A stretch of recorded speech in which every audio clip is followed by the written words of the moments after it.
नमस्कार, स्वागत है आपका 18 आवर्स स्वदेश पर। आप देख रहे हैं पावर ट्रेड। आपके साथ मैं हूं मानसी दवे और मेरे साथ दिल्ली स्टूडियो से मेरे सहयोगी अभिषेक सत्यव्रतम भी जुड़े हैं।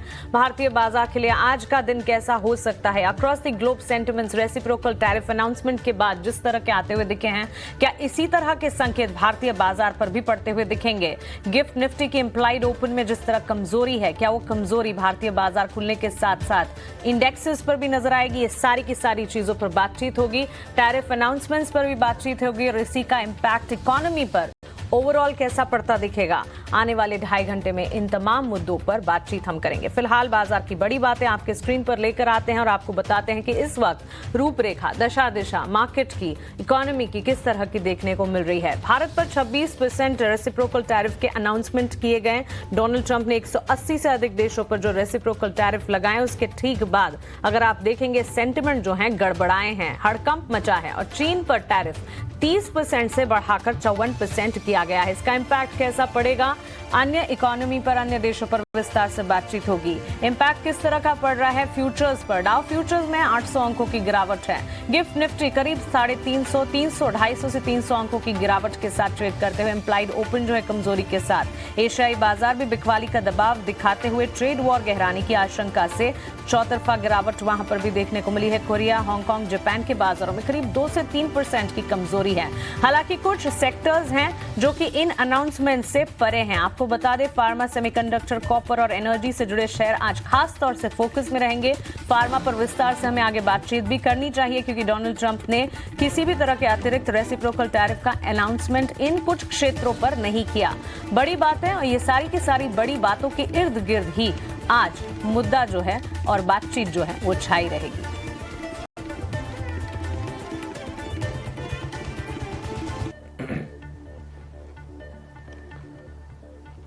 तो ये 4 बड़े संकेत आपकी स्क्रीन पर, लेकिन आज ग्लोबल बाजारों के लिए, दुनिया भर के पॉलिटिशियंस के लिए भी जो मुद्दा है वो है रेसिप्रोकल टैरिफ का। हालांकि अभी तक के जो बयान आए हैं, डोनाल्ड ट्रंप के एक्शन पर ऐसी कोई प्रतिक्रिया वाली स्थिति नहीं है। सधे हुए बयान आए हैं और कई बड़े देश मान रहे हैं कि नहीं, रेसिप्रोकल टैरिफ लगाना और ट्रेड वॉर को न्योता देना ये कंज्यूमर्स के हित में नहीं है। वो इस चीज की समीक्षा करेंगे और देखते हैं कि क्या पॉसिबल वे आउट हो सकता है। लेकिन एक बार जरा डोनाल्ड ट्रंप को फिर से सुन लेते हैं। ये डिसीजन लेने के बाद उन्होंने अपने प्रेस कॉन्फ्रेंस में क्या कहा, टैरिफ को लेकर, भारत को लेकर क्या कहा, चीन को लेकर क्या कहा, जरा ये सुनते हैं। उसके बाद इसका विश्लेषण करेंगे और एक दिग्गज ग्लोबल एक्सपर्ट से इस मुद्दे पर बातचीत भी करेंगे। 2025 will forever be remembered as the day American industry was reborn, the day America's destiny was reclaimed, and the day that we began to make America wealthy again. Going to make it wealthy, good and wealthy. For decades, our country has been looted, pillaged, raped, and plundered by nations near and far, both friend and foe alike. American steel workers, auto workers, farmers, and skilled craftsmen, we have a lot of them here with us today. They really suffered gravely. They watched in anguish as foreign leaders have stolen our jobs, foreign cheaters have ransacked our factories, and foreign scavengers have torn apart our once beautiful American dream. We had an American dream that you don't hear so much about. You did 4 years ago, and you are now, but you don't too often, and for many years and decades even, you didn't hear too much about. Our country and its taxpayers have been ripped off for more than 50 years. But it is not going to happen anymore. बिल्कुल, तो tariff shock से अमेरिकी बाजार भी टूटते हुए नजर आए। और इनफैक्ट अभिषेक, अगर वैसे देखा जाए तो डोनाल्ड ट्रंप का ये कहना था कि अमेरिकी बाजार के लिए, अमेरिका की इकोनॉमी के लिए, अमेरिकी नागरिकों के लिए वो बेहतरी करना चाहते हैं। लेकिन इस वक्त सबसे बड़ा सवाल अमेरिकी बाजार की तरफ से, अमेरिकी नागरिकों की तरफ से भी है कि लिबरेशन कहाँ से आती हुई दिख रही है। क्योंकि क्लियरली हम देख रहे हैं अक्रॉस द ग्लोब तो कमजोरी है ही, लेकिन रेसिप्रोकल टैरिफ के अनाउंसमेंट के बाद अमेरिकी बाजार में भी बिकवाली का दबाव, एशियाई बाजार की शुरुआत में कमजोरी, गिफ्ट निफ्टी में भी सेंटिमेंट्स गड़बड़ाए हुए, बिकवाली का दबाव, और साथ साथ अगर कमोडिटी को देखें, ऑफ कोर्स कच्चे तेल की चाल में कमजोरी, लेकिन सेफ हेवन की तरफ से अगर देखा जाए अब लोगों का झुकाव वहां पर बढ़ता दिखेगा। कैसे दिख रहा है ग्लोबल सेटअप? मानसी, दो चीजें हैं, मैं संक्षेप में बताऊंगा और देखिए हमारे एक एक्सपर्ट वेट कर रहे हैं, उनका ज्यादा इंतजार नहीं कराएंगे। डोनाल्ड ट्रंप ये कतई नहीं चाहते हैं कि इससे ट्रेड वॉर ट्रिगर हो और रेसिप्रोकल टैरिफ के लिए बाकी देशों को उकसाया जाए। ये उनकी प्रेशर टेक्निक है और वो ये चाहते हैं कि बाकी देश अपने यहाँ टैरिफ को घटाएं। अब बहुत सारी चीजें नेगोशिएशन टेबल पर जाएंगी बाकी देशों के साथ और हम ये देखेंगे कि बाकी देश शायद अपने टैरिफ को घटाते हुए दिखेंगे। एक चीज ये है, आपने जैसा कहा कि अमेरिकी बाजार ज्यादा टूटे हैं, जी हाँ बिल्कुल, ज्यादा वहां पर हमने रिएक्शन देखा है। अगर आप पिछले एक महीने के आंकड़े निकाल के देख लीजिए तो भारतीय बाजार में जहां करीब करीब 5.5% के आसपास की तेजी रही है, अमेरिकी बाजार में करीब 3% के आसपास से गिरावट रही है। ये तो स्थिति है। और जो शेयर टूटे हैं उनके सारे के सारे आंकड़े भी हम स्क्रीन पर दिखा रहे हैं कि आफ्टर मार्केट में किस तरह का इंपैक्ट आया है। एक चीज नोटिस करने वाली है, कल भी हम चर्चा कर रहे थे कि देखिए टैरिफ का इंपैक्ट आएगा और शायद थोड़ा सा शॉर्ट टर्म में परेशान करे, लेकिन ऐसा नहीं कि इसके बड़े दूरगामी इफेक्ट होंगे भारतीय मार्केट्स के लिए। रेजिलियंस दिखाई है भारतीय बाजारों ने। और अगर आज आप सुबह सुबह ग्लोबल बाजारों की चाल देखेंगे तो मैं सुबह सुबह ट्रैक कर रहा था, निकेई करीब 1600 पॉइंट नीचे था। अभी निकेई कितना नीचे है? अभी करीब करीब 900 पॉइंट नीचे है। डाउ फ्यूचर, नेस्डेक फ्यूचर जो कि वहां के बाजार हैं, वो भी लोअर लेवल से थोड़ी रिकवरी दिखा रहे हैं। कोस्पी में रफली 1% के आसपास की गिरावट है। अगर आप हांगकांग को देखेंगे वहां पर करीब 2.5% के आसपास की नरमी है। तो लोअर लेवल से थोड़ी थोड़ी रिकवर कर रहे हैं और बाकी एसेट क्लास में ऐसी कोई पैनिक वाली स्थिति नहीं है। मतलब आप सोना देखिए, थोड़ी सी बाइंग और बढ़ गई है, $3196 के भाव पहुंच गए हैं आज की अगर हम बात करें तो। कच्चे तेल की बात करें, थोड़ी ग्लोबल ग्रोथ को लेकर टेंशन, सेंटिमेंट थोड़े नेगेटिव हुए हैं। क्रूड का भाव हो गया है $73 के आसपास का। बॉन्ड यील्ड अमेरिका में भी गिरी है, वो आ गई है 4.07% पर। तो वैसे भी अगर आप देखेंगे दुनिया के बाकी देशों के मुकाबले भारत पर जो टैरिफ लगा है 26% का रेसिप्रोकल टैरिफ, ये सबसे कम में से एक है। और दूसरी चीज, कल हम बता रहे थे कि वेटेड जो एवरेज जो टैरिफ है भारत जो अमेरिका पर लगाता है वो है 7.8% का और अमेरिका जो भारत पर लगाता है वो है 2.8% का। अब ये ट्रंप के अपने कैलकुलेशंस है कि उसमें ट्रेड बैरियर को शामिल कर रहे हैं, करेंसी की फ्लक्चुएशन, डिवैल्यूएशन को शामिल कर रहे हैं और उसके बाद उनके अपने आंकड़े हैं कि नहीं बाकी देश हमसे ये टैरिफ वसूल रहे थे और उनसे हम अब ये रेसिप्रोकल टैरिफ वसूलेंगे। ये देखिए अभी बिल्कुल शुरुआती चीजें हैं, बहुत सारी चीज नेगोशिएट होंगी और मुझे नहीं लगता है कि मतलब आज हो सकता है कि एक सेंटिमेंट के लिहाज से नेगेटिव डे होगा। हम बहुत सारी चीज़ों को एसेस करेंगे जो मेजर इंडस्ट्रीज हैं, जैसे कि ऑटो हो गया, फार्मा हो गया, जेम्स एंड ज्वेलरी हो गया, इलेक्ट्रॉनिक्स हो गया, टेक्सटाइल हो गया। ये कुछ की सेक्टर है जो उनको हम ज़्यादा एक्सपोर्ट करते हैं, उनके बारे में चर्चा करेंगे। बट ओवरऑल मुझे नहीं लगता है कि मतलब कोई बहुत शार्प रिएक्शन है ग्लोबल बाजारों का। हाँ रिएक्शन है क्योंकि अनुमान से ज़्यादा टैरिफ आया है, लेकिन बहुत ज़्यादा ऐसा नहीं कि डर है। लोअर लेवल से रिकवरी हम देख रहे हैं ऑलरेडी।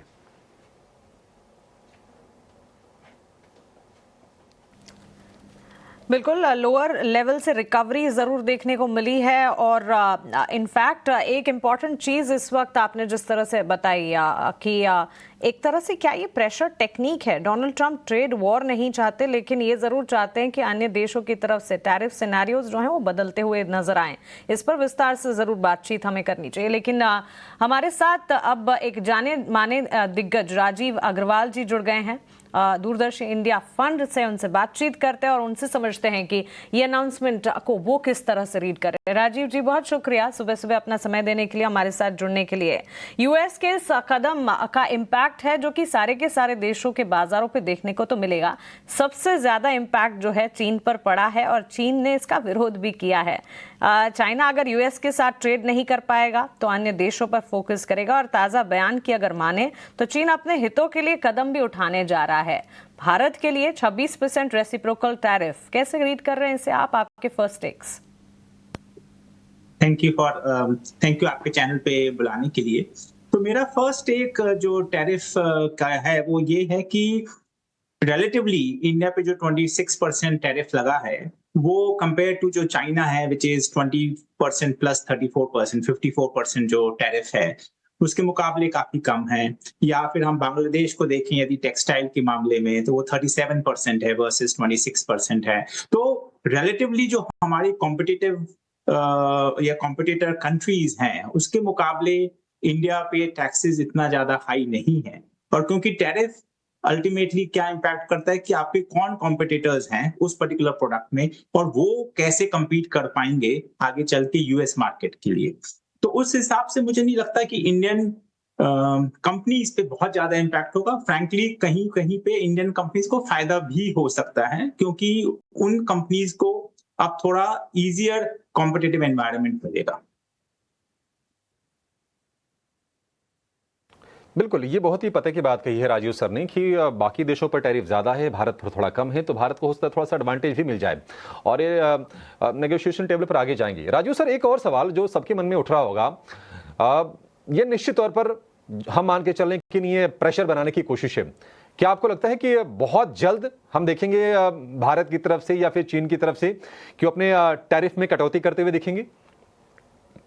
बिल्कुल, ये तो एक नेगोशिएशन टैक्टिक का ही सबसे पहला फेज है, और मैं तो यही कहूंगा कि इससे अब ये हो गया कि सब लोगों को यूएस एडमिनिस्ट्रेशन से बात करनी पड़ेगी। अभी तक इंडिया तो बात कर ही रहा था, लेकिन कई दूसरी कंट्रीज को ये था कि भाई हम देखते हैं पहले क्या होगा, उसके बाद हम डिसाइड करेंगे। तो अब क्योंकि यूएस ने अपना शॉट अक्रॉस द बो फायर कर दिया है कि भाई हम किस पे क्या टैरिफ लगाएंगे, तो अब यहाँ से नेगोशिएशन शुरू होंगे। और फिर मुझे ये लगता है कि जैसे हमें लग रहा था कि भाई अप्रैल 2 को सारी क्लैरिटी आ जाएगी, फ्रैंकली ये तो अभी स्टार्ट ही है।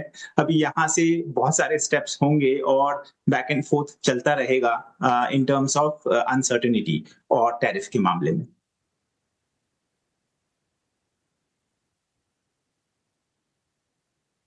बस आगे निकल के ठीक है।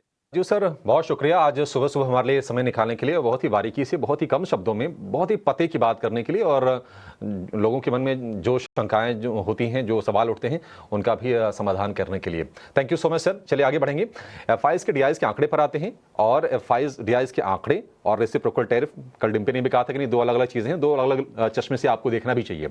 हालांकि 3 सत्र की बिकवाली हो गई एफआईज की तरफ से कैश में और टोटल 3 दिनों में करीब 11,000 करोड़ रुपए के आसपास की बिकवाली का आंकड़ा आया है। लेकिन आज अगर हम बाजार की चाल की बात करें, थोड़ा सा नी जर्क रिएक्शन के लिए आप तैयार रहिए। देखिए गिफ्ट निफ्टी भी दिखा रहा था करीब 250 अंकों के आसपास की गिरावट है। हालांकि लोअर लेवल से हमारी टिकट टीम चला रही है कि 170 पॉइंट के आसपास की रिकवरी हो गई है। डिम्पी, आज के सत्र को थोड़ा समग्रता में बताइए आप कि पहले ये मैं पूछ लेता हूं आपसे कि आज बाजार में स्ट्रेटजी क्या होनी चाहिए? बाइंग होनी चाहिए। अभिषेक जी, हमने तो रेसिप्रोकल टैक्स के आने से पहले ही आपको ये बात बताया था कि मार्केट्स के अंदर कोई भी डाटा आप मेरे को एक सिंगल पॉइंट्स तो आप मेरे को बैठा के बता देते कि हाँ इसकी वजह से मार्केट डरा है। कल हमने तो ओपन एंडेड प्लेटफॉर्म छोड़ा ना सबके लिए, आपसे भी पूछा, सबसे पूछा कि आप हमको एक पॉइंट सिर्फ गिनवाइए कि जहाँ से रेसिप्रोकल टैरिफ से इंडिया को डर लग रहा हो। आज आप ही बता रहे हैं कि इंडिया के ऊपर सबसे कम टैक्स लगा है। आपको मैं एक हंसी की बात, थोड़ा सा ऐसी बात बताऊँ आपको मैं, आइसलैंड एक कंट्री है, एक छोटा सा मतलब टापू ही समझो आप, बर्फ है, वहाँ पे कोई रहता नहीं है, 10% का रेसिप्रोकल टैरिफ वहाँ पे भी लगा है, कोई रहता ही नहीं है, 10% का टैरिफ लगा है। जब वो लिस्ट डोनाल्ड ट्रंप आपको दिखा रहे थे बोर्ड पे, उसके अंदर आपको पता है सिर्फ 10 देशों को छोड़ के और जो देश सारे दिखाए गए उन सबके अगर कंबाइंड जीडीपी भी आप ऐड कर लोगे ना तो इंडिया के बराबर नहीं पहुंचेगी। वो ऐसे ऐसे देश थे जिनका क्षेत्रफल इतना है जितना हमारे यहाँ का दिल्ली है। उनकी पॉपुलेशन उन 10 देशों की ऐसे हो सकती है जिनकी पॉपुलेशन दिल्ली की पॉपुलेशन के बराबर है। तो ये पॉलिटिकल स्टंट सॉर्ट ऑफ थोड़ा ज़्यादा लग रहा है as compared to open ended होने पे। एक और चीज़ मैं आपको बोलूँगा, ये प्रेशर टैक्टिक ज़्यादा लग रही है बजाय अमेरिका ग्रेट वाली बात को लेकर ज़्यादा समझ में थोड़ा कम आ रहा है। देखिए, मैंने आपसे बोला कि आप मेरा ज़्यादा से ज़्यादा क्या करोगे, तो सामने वाले ने बोला कि मैं आपकी नौकरी खींच लूँगा, ज़्यादा से ज़्यादा आप मैं ये कर सकता हूँ। आपको उससे ज़्यादा तो कुछ नहीं करेगा ना वो, उसने जितना टैरिफ लगाना था ऑलरेडी लगा दिया। अब तो जो होगा, चलो मैंने आपके गुस्से को ठंडा कर देता हूँ, आप मेरे गुस्से को ठंडा कर दो, तो नौकरी भी बच जाएगी। हो सकता है हम ऐसी जगह पर आकर रुक जाएं जहाँ पे 2-5% का आदान प्रदान ही हो। तो टिपिकली एक प्रेशर टैक्टिक्स है और मैंने कल भी आपको डाटा के बेसिस बुलाया, मेरे को लगता नहीं कि किसी तरह की कोई प्रॉब्लम है। ये जो SGX निफ्टी बार बार थोड़ा रिकवर कर रहा है ना, ये मेरे को लग रहा है कि नहीं करना चाहिए था, ये तो सामने से उड़ना चाहिए था। आप लाते आज 300 पॉइंट नीचे निफ्टी, बॉस मैं तो फास्टेस्ट फिंगर फर्स्ट खेलता आज मैं कि जो जितनी जल्दी उंगली दबा सकता है अपनी बॉस बटन दबाओ मार्केट के अंदर और उठा लो निफ्टी और बैंक निफ्टी, मैं ये बोलता आज। लेकिन मेरी प्रॉब्लम क्या है कि गिफ्ट निफ्टी पहले ही थोड़ा थोड़ा करके ऊपर कर रहा है, तो उसने मेरे को डाइवर्जन और डेल्यूशन में डाल दिया। खैर एनी हाउ, इस पर हम और भी चर्चा करेंगे। एक और मैं आपको बात बताता हूँ, चलो आपने ठीक है रेसिप्रोकल टैक्स लगाया, आपको इंडिया के किसी प्रोडक्ट की आदत है, क्या आप आदत छोड़ दोगे? क्या अमेरिकन वो प्रोडक्ट लेना छोड़ देंगे या भारत की फैक्ट्री बनाना बंद कर देगी? ना तो फैक्ट्री बंद होगी ना आपकी डिमांड बंद होगी, सिर्फ टोटल प्रोसेस 26% से महंगी हो जाएगी और कुछ भी नहीं होने जा रहा, कुछ भी नहीं है। और ट्रस्ट मी, मैं आपको बता रहा हूं, अगर बाजार ने आज भी अच्छा रिएक्शन दे दिया, आप सोमवार से इस रेसिप्रोकल टैक्स की बातचीत भी नहीं करेंगे। ट्रस्ट मी, आप देख लीजिएगा। ठीक, एक और पॉइंट के साथ, अभी मैं एक रिपोर्ट पढ़ रहा था एमके की, वो बता रहे हैं कि 0.72% का टोटल इंपैक्ट आएगा, कुछ वो डॉलर्स टर्म्स में कैलकुलेशंस करके उन्होंने बताया। तो मेरे पास में ज़्यादा पॉइंट नहीं थे, मेरे को तो कल से ही कुछ नहीं डर लगा इसमें। और मैंने, आप एक और बताओ, कल निफ्टी डेज हाई बंद हुआ है, आज आपका एक और पॉइंट, चलो मैं इसको भी क्लियर कर देता हूं, मेरे साथ रोका नहीं जा रहा आप सबको पॉइंट्स बताने में, मैंने इतने सारे पॉइंट्स लिख रखे हैं। आपको पता आपकी इंपायर्ड वॉलिडिटी कितनी है निफ्टी की? 1% से ज़्यादा, 23,300 पे आप कल बंद हुए हो।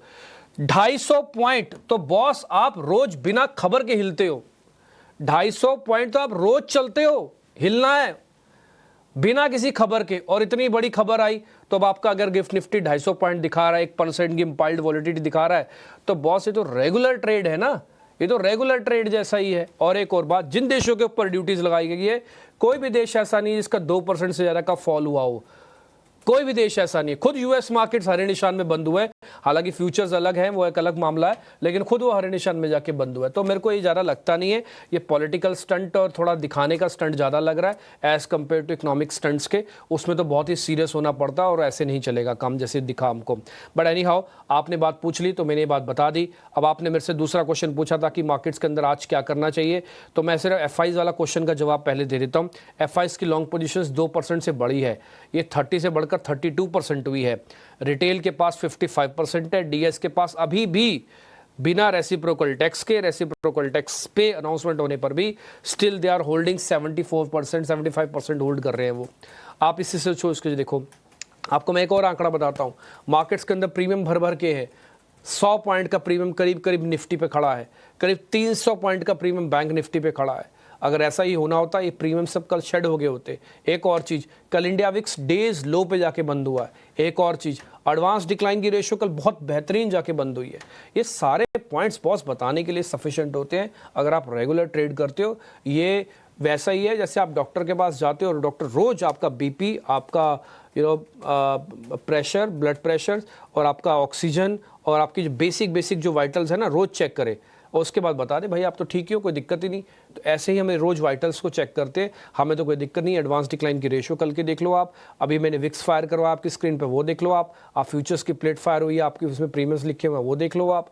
तो मेरे को इसका डर नहीं है। और एक और चीज़, डर निकल गया ना, आपको इंजेक्शन से डर लग रहा था, अब तो इंजेक्शन लग गया ना, अब किस चीज़ का डर? तो वो वाला मामला है, आप मामला इसको समझ लीजिएगा। और मेरे को लगता नहीं कि किसी तरह की प्रॉब्लम है। हाँ, साइडवेज रहेगा मार्केट, इसमें कोई दो राय नहीं है। हम आगे चल के इसके बारे में चर्चा कर लेंगे, लेकिन एफआईज की होल्डिंग बताने के लिए भी सफिशिएंट है। एक और पॉइंट, जरा वो ऑप्शंस वाली प्लेट दिखा सकते हैं जहाँ पे फिर से 19,000 करोड़ रुपए के आसपास की सेलिंग है। पर मैं चेक कर लेता हूँ, कई बार मैं नंबर से कंफ्यूज हो जाता हूँ। 19,000 कितना है? 29,000 है। 29,000 करोड़ रुपए के आसपास की ऑप्शंस का सेल का नंबर आया होगा। वो ऑप्शंस का नंबर टिपिकली शॉर्ट कवरिंग का है, इसलिए डरिएगा नहीं, घबरानेगा नहीं। ये 29,722 करोड़ रुपए जो लिखा है, ये बड़ा नंबर है, बट वैसी कोई दिक्कत नहीं है, सब कुछ चंगा से टाइप लग रहा है। और मेरे को एक और पॉइंट मैं बताता हूँ, हम ऑप्शंस चेन को भी रेगुलरली देखते हैं। 23,300 के नीचे की जितनी भी कॉल्स हैं, 200 की, 100 की, 23,000 की, सब में कल शॉर्ट कवरिंग हो रही थी। अगर ऐसा होना होता ना तो कल शॉर्ट कवरिंग नहीं होती मार्केट्स के अंदर।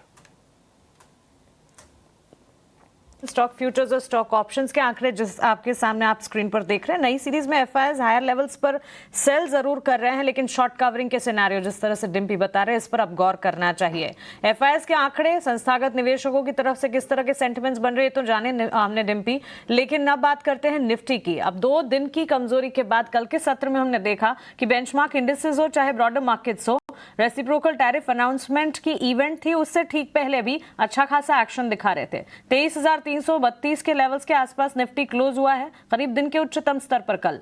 आज निफ्टी के लिए सेंटिमेंट्स कैसे बन रहे हैं? अगर मैं मानसी आपसे पूछूं कि आपको मार्केट्स देख के डर लग रहा है कि नहीं लग रहा, चलो मैं आपसे पूछता हूं। इस वक्त तो नहीं, क्योंकि रिकवरी आ चुकी है एशियाई बाजार में। अगर नहीं आती ना तब भी आपको डरने की बात नहीं थी, क्योंकि वो उस जगह को ब्रेक नहीं कर रहा जिस जगह को एक्चुअली में ब्रेक करके डैमेज शुरू होगा। वो जगह है निफ्टी का 22,800। कल हम बंद हुए 23,300 पे। इम्पाइल्ड वॉलेटिलिटी लगती है 1% की, बन गए 250 पॉइंट। मैं 2% कर देता हूँ टैरिफ के नाम पे, फिर भी आपके 500 पॉइंट बनते हैं। 23,300 में से उस 500 पॉइंट को घटा दूं तब भी 22,800 पे आके रुकोगे, जिसको मैं एक इंपॉर्टेंट सपोर्ट की तरह आपको हमने बताया है। मैं 1 मिनट ले रहा हूं, मैं आपको वो बकायदा लाइन भी दिखा दूंगा ताकि आपको थोड़ा याद हो जाए और आप थोड़ा उसमें नोटिस भी कर पाएँ। मेरे को बस 30 सेकंड भी नहीं, 5-2 सेकंड दीजिए, अभी हो जाएगा ऑन सिस्टम मेरा, उसके बाद मैं आपको वो दिखा दूंगा, बात बता भी दूंगा आपको। अब आते हैं कैसे ट्रेड करना, जरा ये देख लीजिए आप। आज आपको क्या करना था, डिप मिलता अच्छा ना तो आप प्लस करते, लेकिन डिप थोड़ा डाइल्यूट हो रहा है 250-300 पॉइंट का, लेकिन फिर भी अपॉर्चुनिटी लॉस ना समझिए इसको, आपको अपॉर्चुनिटी मिलेगी। एक बार जरा निफ्टी वाला चार्ट दिखाए जो मैंने अभी स्क्रीन पे डाला है, इसके अंदर आपको मैं डॉटेड वाली लाइन बता देता हूं मैं, ये आप देखेंगे भी, आपको याद भी आ जाएगी। ये हमने वही 22,800 की लाइन लगाई हुई है, इसके अंदर सब कुछ समावेश हो जाएगा। मैं इसको थोड़ा और ब्रॉड कर देता हूँ आपके लिए, ये देखिए कर दिया है, ठीक है जी। तो जब तक आप इसके नीचे नहीं जाते, typically markets buying on dips का है। आई रिपीट माई सेल्फ, 22,800 के जब तक आप नीचे नहीं जाते, typically markets buying on dips का है। आज जितना भी डिप मिल रहा है उसको एक अपॉर्चुनिटी के तौर पर आप हल्की सी पोजीशंस ले सकते हैं। हल्की पोजीशंस क्यों कह रहा हूँ, क्योंकि थोड़ा डिस्काउंटिंग और होने दो, बहुत डिस्काउंटिंग हुई है, बस थोड़ी और हो जाने दो, है ना। छोटी मोटी और भी कोई नेगेटिव खबर है आने दो, उसको भी देख लेंगे उसको भी।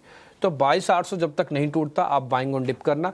अगर आपकी जगह मैं होता, आई रिपीट, आपकी जगह अगर मैं होता तो आज मैं करीब 250 से 300 पॉइंट जैसी निफ्टी देखूंगा स्क्रीन पर, मैं कम से कम 10 में से 2 लॉट डाल दूंगा अपने, आज मैं डाल दूंगा, और 22,800 के नीचे का एक स्टॉप लॉस डाल दूंगा।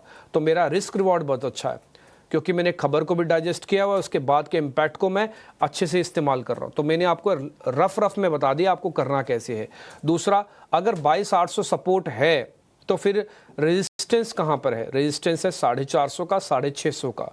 लेकिन अगर आज आप गैप डाउन हो जाते हो तो पहले तो ये चेक करना कि 23,000 भी टूट रहा है कि नहीं टूट रहा। मेरे हिसाब से तो 23,000 भी नहीं टूटेगा, ठीक है, क्योंकि वो इसके लिए भी 300 पॉइंट माल लाना पड़ेगा मार्केट को नीचे के लिए। लेकिन फिर भी 23,000 के आसपास कभी भी मिले, आज आप 10 में से 10 to 15% का इस्तेमाल कर सकते हैं ऑन पोजीशंस को होल्ड करने के लिए। एक और चीज़ मैं बोल देता हूं लास्ट में, जो भी आप पोजीशंस ले रहे हैं ध्यान रखना पूरी सीरीज के हिसाब से लेना। ऐसा नहीं आज आप बृहस्पतिवार को या बुधवार को आप पोजीशंस ले रहे हो, बोले मैं शुक्र को काट दूंगा, पैसे आ जाए वो एक अलग बात है, लेकिन आप मान कर चलना कि मैं 24 अप्रैल तक पोजीशंस को रखूंगा, तभी आना, नहीं तो शांति से बैठ के टीवी देखो और आराम से बैठ के अपना ट्रेडिंग टर्मिनल देखो, बाय राइट से टाइट करके चुप करके शांति से बैठे रहो।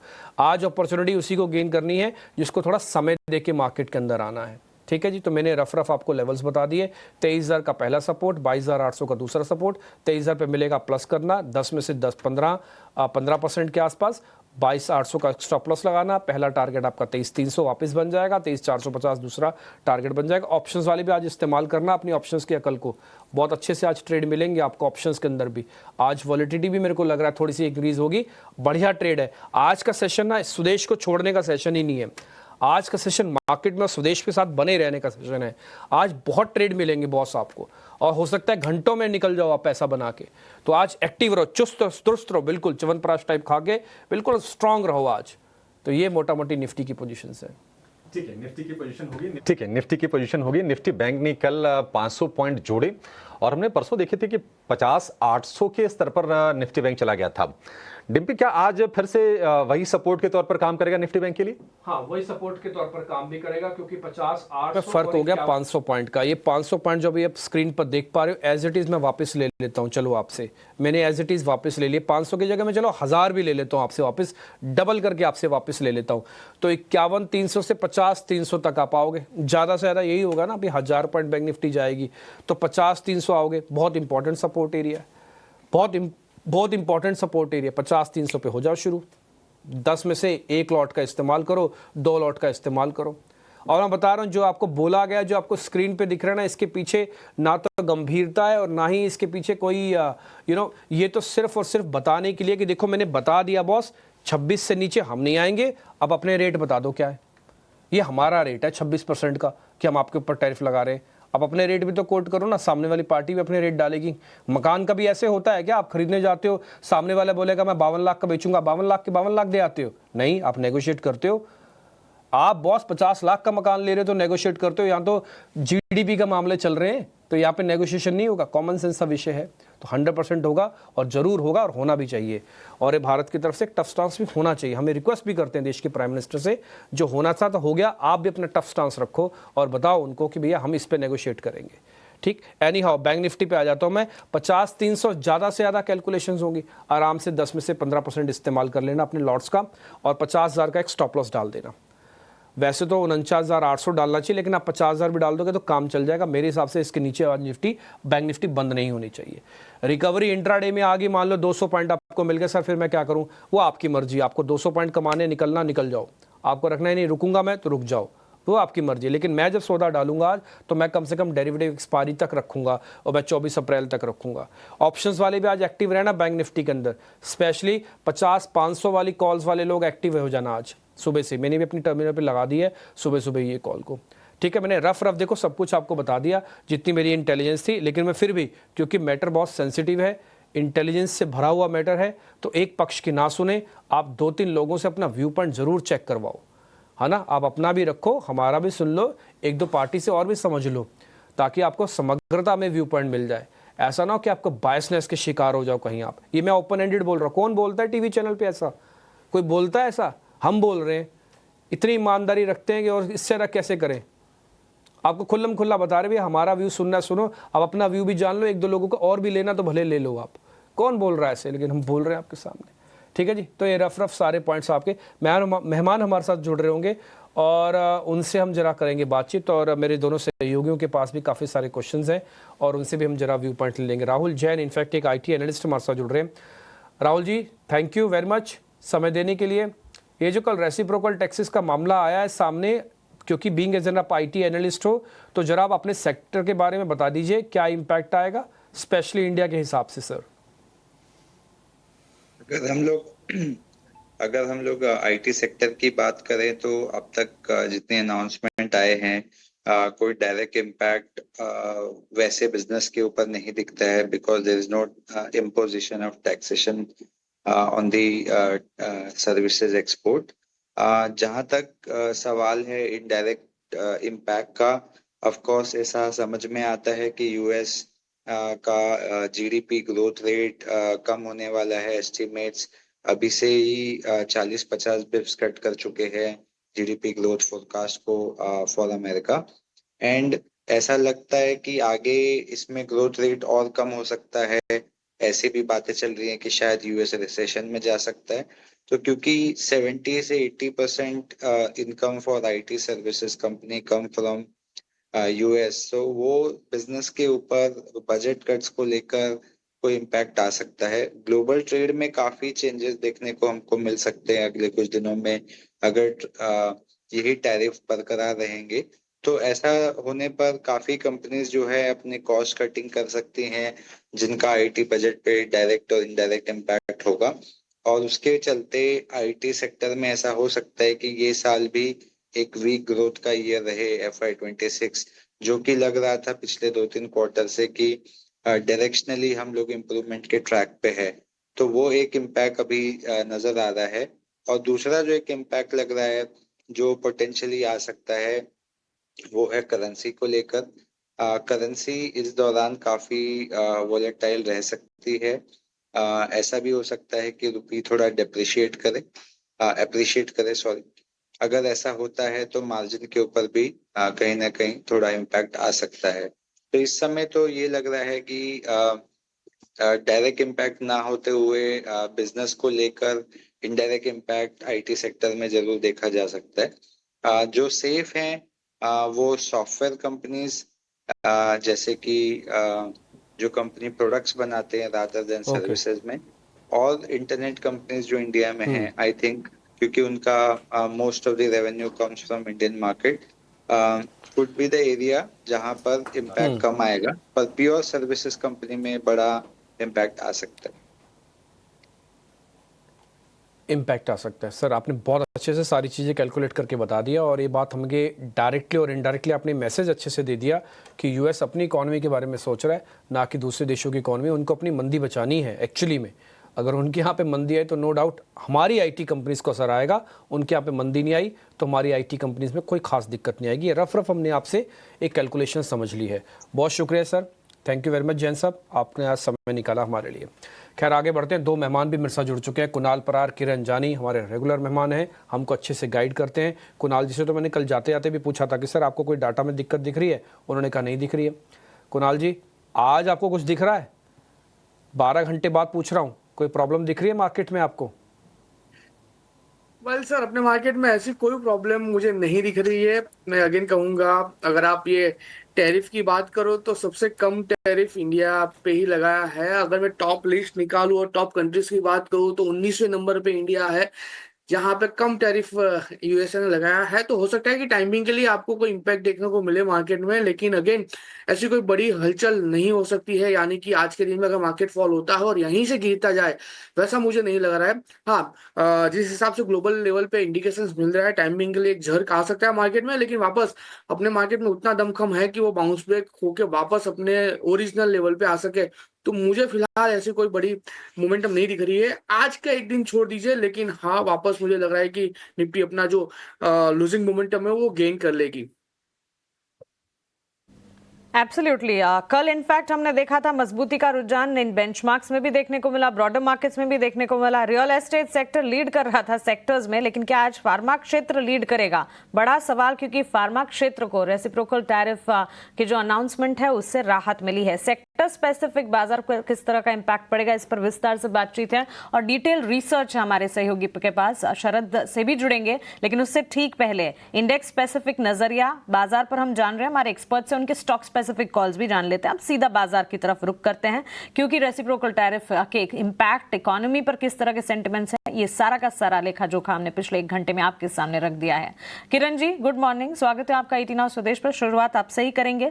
ब्रीदर भी अगर आता है अकॉर्डिंग टू दिस इवेंट, आज के सत्र में बाजार खुलने के साथ साथ किस तरह की अपॉर्चुनिटी देखी जाए बाजार में? कौन से स्टॉक्स हैं आपके रेडार पर? Very good morning everyone. So overall जिस तरह से टैरिफ न्यूज एक्सपेक्टेड थी और जिस प्रकार से टैरिफ न्यूज आई, डेफिनेटली उसका एक जर्क हमारे मार्केट के में देखने को मिल रहा है। जिस तरह से निफ्टी भी हमें दिखा रही है कि गैप डाउन ओपनिंग पॉसिबल है। अब निफ्टी और बैंक निफ्टी दोनों अपने 38.2% के रिट्रेसमेंट के आसपास से कल एक अच्छा बाउंस हमने देखने को मिला है। तो उसी लेवल के आसपास एज ऑफ नाउ तो दिख रहा है कि मार्केट ओपन हो सकता है। तो 23,100 से लेकर 23,550 एक इंपॉर्टेंट सपोर्ट है। इसके बीच में निफ्टी में आप लॉन्ग पोजीशन कर सकते हैं और ऊपर में जो एक्सपायरी पॉइंट ऑफ व्यू, अगर मैं वीकली एक्सपायरी की बात करूं तो 23,400-500 के बीच में आ सकती है। बैंक निफ्टी रिलेटिवली काफी स्ट्रॉन्ग लग रही है। निफ्टी से डबल बॉटम पैटर्न ब्रेकआउट का जो सपोर्ट है 50,500 से लेकर 800, उसके बीच में अगर अपॉर्चुनिटी वापस मिलती है तो बैंक निफ्टी में डेफिनेटली मेरे हिसाब से लॉन्ग करना चाहिए। एक पोजिशनल स्टॉप लॉस 50,500 के नीचे का रखिए और आरबीआई की पॉलिसी के बाद 52,000 से ऊपर के टारगेट हमें बैंक निफ्टी में देखने को मिलेंगे। स्टॉक स्पेसिफिक 2 स्टॉक है हमारे। पहला जो स्टॉक है वो एबी कैपिटल है। अगर आप एबी कैपिटल का चार्ट पैटर्न देखोगे तो क्लियर कट वहां पे एक cup and handle pattern breakout देखने को मिल रहा है। मोमेंटम इंडिकेटर 200 दिन की मोमेंटम इंडिकेटर भी आप देखोगे तो बुलिश जोन के अंदर ऊपर है। प्राइस 200 दिन के ऊपर मूविंग एवरेज के ऊपर ट्रेड कर रहा है। तो काफी एक स्ट्रॉन्ग सेटअप है। ये गैप डाउन में हमें लग रहा है कि जो क्लोजिंग प्राइस है वहां से 188-185 के बीच में अगर अपॉर्चुनिटी मिलती है तो लॉन्ग करना चाहिए एबी कैपिटल। एक पोजिशनल स्टॉप लॉस आप 180 का रखिए और ये मंथ एंड तक या तो ये एक्सपायरी तक आप 205-210 तक के टारगेट एबी कैपिटल में देख सकते हो। तो स्लो मूवर काउंटर है बट मेरे हिसाब से स्ट्रॉन्ग पैटर्न है, लॉन्ग करना चाहिए। दूसरा एफएमसीजी में से गोदरेज कंज्यूमर हमें काफी स्ट्रॉन्ग लग रहा है। अगर आप देखोगे तो लार्ज कैप कंज्यूमर स्टॉक जहाँ पे परफॉर्म नहीं कर रहे, वहां पे गोदरेज कंज्यूमर ने नीचे 1,000 रुपए से 1100 तक की, यानी कि 10% की रैली पिछले 10 दिन में दे दी है। अब करंट मार्केट प्राइस पे आप देखोगे तो एक राउंडिंग बॉटम पैटर्न हमें देखने को मिल रहा है। तो यहाँ पे भी चार्ट पैटर्न काफी स्ट्रॉन्ग है। ये गैप डाउन में कोई भी अपॉर्चुनिटी मिलती है 1150 से 1160 के बीच में तो लॉन्ग करना चाहिए। 1200 तक के टारगेट आप 1 से 2 दिन में देख सकते हो और 1140 एज स्टॉप लॉस में मेंटेन करना रहेगा। तो एक बार मार्केट को ओपन हो जाने दीजिए, फिर लेवल के हिसाब से आप लॉन्ग कर सकते हो। चलिए, बाजार खुलने का इंतजार तो है ही, लेकिन उससे ठीक पहले गोदरेज कंज्यूमर एबी कैपिटल बाजार खुलने से ठीक पहले stock specific recommendation Kiran ji की तरफ से। गोदरेज कंज्यूमर 1,200 के लक्ष्य को ध्यान में रखें, 1140 का स्टॉप लॉस। एबी कैपिटल, आपको याद होगा कल हमने एक रिसर्च कर आपको बताया था कि मक्वायरी इंडियन इकोनॉमी, इंडियन मार्केट्स पर बुलिश है, कन्विक्शन जताया, कॉन्फिडेंस जताया और उन्होंने अपनी इस रिपोर्ट में जो पर्टिकुलर स्टॉक्स पर कॉन्फिडेंस दिखाया था उस लिस्ट में, उस फेरिस्त में एबी कैपिटल का नाम था। एबी कैपिटल इस वक्त किरण जी के भी रेडार पर। कुणाल, आप बताइए आपकी तरफ से कौन से स्टॉक स्पेसिफिक रिकमेंडेशंस होंगे? Good morning.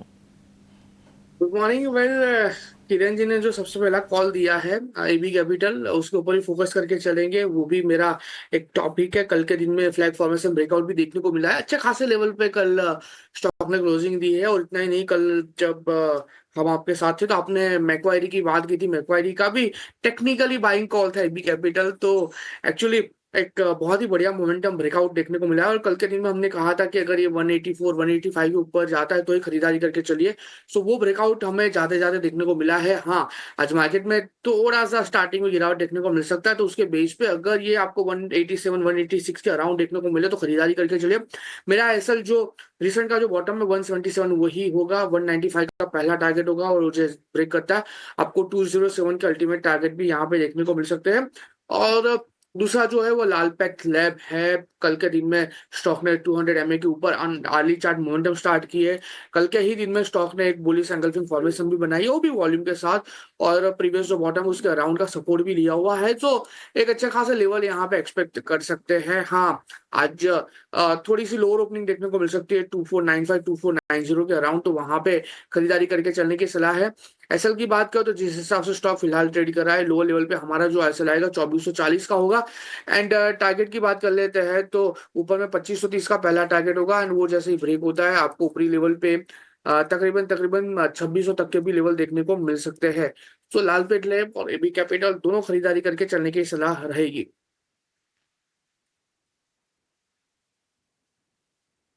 रुपए के आसपास के भाव हैं। डॉक्टर लाल पैथलैब के लिए टारगेट होगा 2530 का, और उसके बाद जो दूसरा टारगेट होगा 2600 रुपए का। 2440 रुपए का आपको स्टॉप लॉस लगा के चलना है।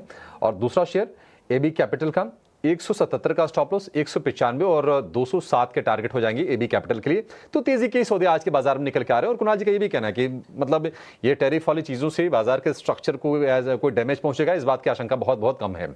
तो और ट्रेड्स आपको मिल गए हमारे दोनों एक्सपर्ट की तरफ से।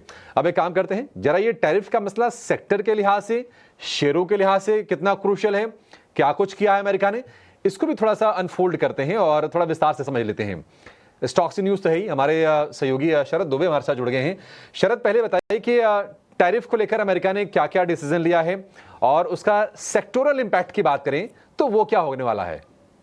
जी बिल्कुल, टैरिफ इम्पैक्ट न्यूज़ के बारे में मैं सबसे पहले बताना चाहूँगा कि ओवरऑल जो है 26% का पूरा थ्रेशोल्ड लगने वाला है, जिसमें वो 10% का जो बेसलाइन है वो भी इंक्लूडेड है। जब आप एनालिसिस करते हैं तो मैं इसको आपको सिंप्लीफाई करता हूँ। अब क्या होने वाला है, बहुत सारे जो ड्यूटी प्रोडक्ट्स लगे हैं, जैसे हमें ऑलरेडी बात भी किए थे, जैसे कि ऑटो का बात किया था, फार्मा का बात किया था, और ऑफ कोर्स इंपॉर्टेंटली जो है जो हाईएस्ट एक्सपोर्ट्स आते हैं जो इंडिया से जाते हैं यूएस में, जेम एंड ज्वेलरी, फ्यूल, तो उस पर नज़र रहने वाली है। लेकिन सवाल उठता है कि क्या क्या एग्जेम्प्ट हुए, तो एग्जेम्प्ट वाले लिस्ट से हम शुरू करते हैं। ऑफ कोर्स आईटी स्टॉक्स पे भी मैं थोड़ा सा बता देता हूँ कि डिस्क्रिशनरी स्पेंडिंग अगर ग्लोबल इश्यूज़ में कम होते हैं और हमने बिग टेक स्टॉक्स में भी भारी गिरावट देखने मिला, तो एक आईटी में सेंटिमेंटली नेगेटिव न्यूज़ फ्लो आ सकता है। लेकिन जो स्टॉक्स है जो आप कह सकते हैं एग्जेम्पशन लिस्ट में, वो इंक्लूड करते हैं स्टील और एल्यूमिनियम आर्टिकल्स ऑलरेडी। लेकिन याद रखिए ये ऑलरेडी अनाउंस हो चुका है, इसमें कोई नेट इम्पैक्ट कुछ आज नहीं आने वाला, न्यूट्रल है। और वो जो पॉजिटिव इम्पैक्ट नोवेलिस में ज़रूर देखने मिल सकता है, क्योंकि उनकी जो फैक्ट्री है वो यूएस में ही है, तो यहाँ पे लगभग 25% का टैरिफ लगा था। इसके अलावा ऑटो और ऑटो पार्ट्स की बात कर लेते हैं, यहाँ पे ऑलरेडी अनाउंस कर दिया गया, यानी कि कुछ नया नहीं बोला गया है।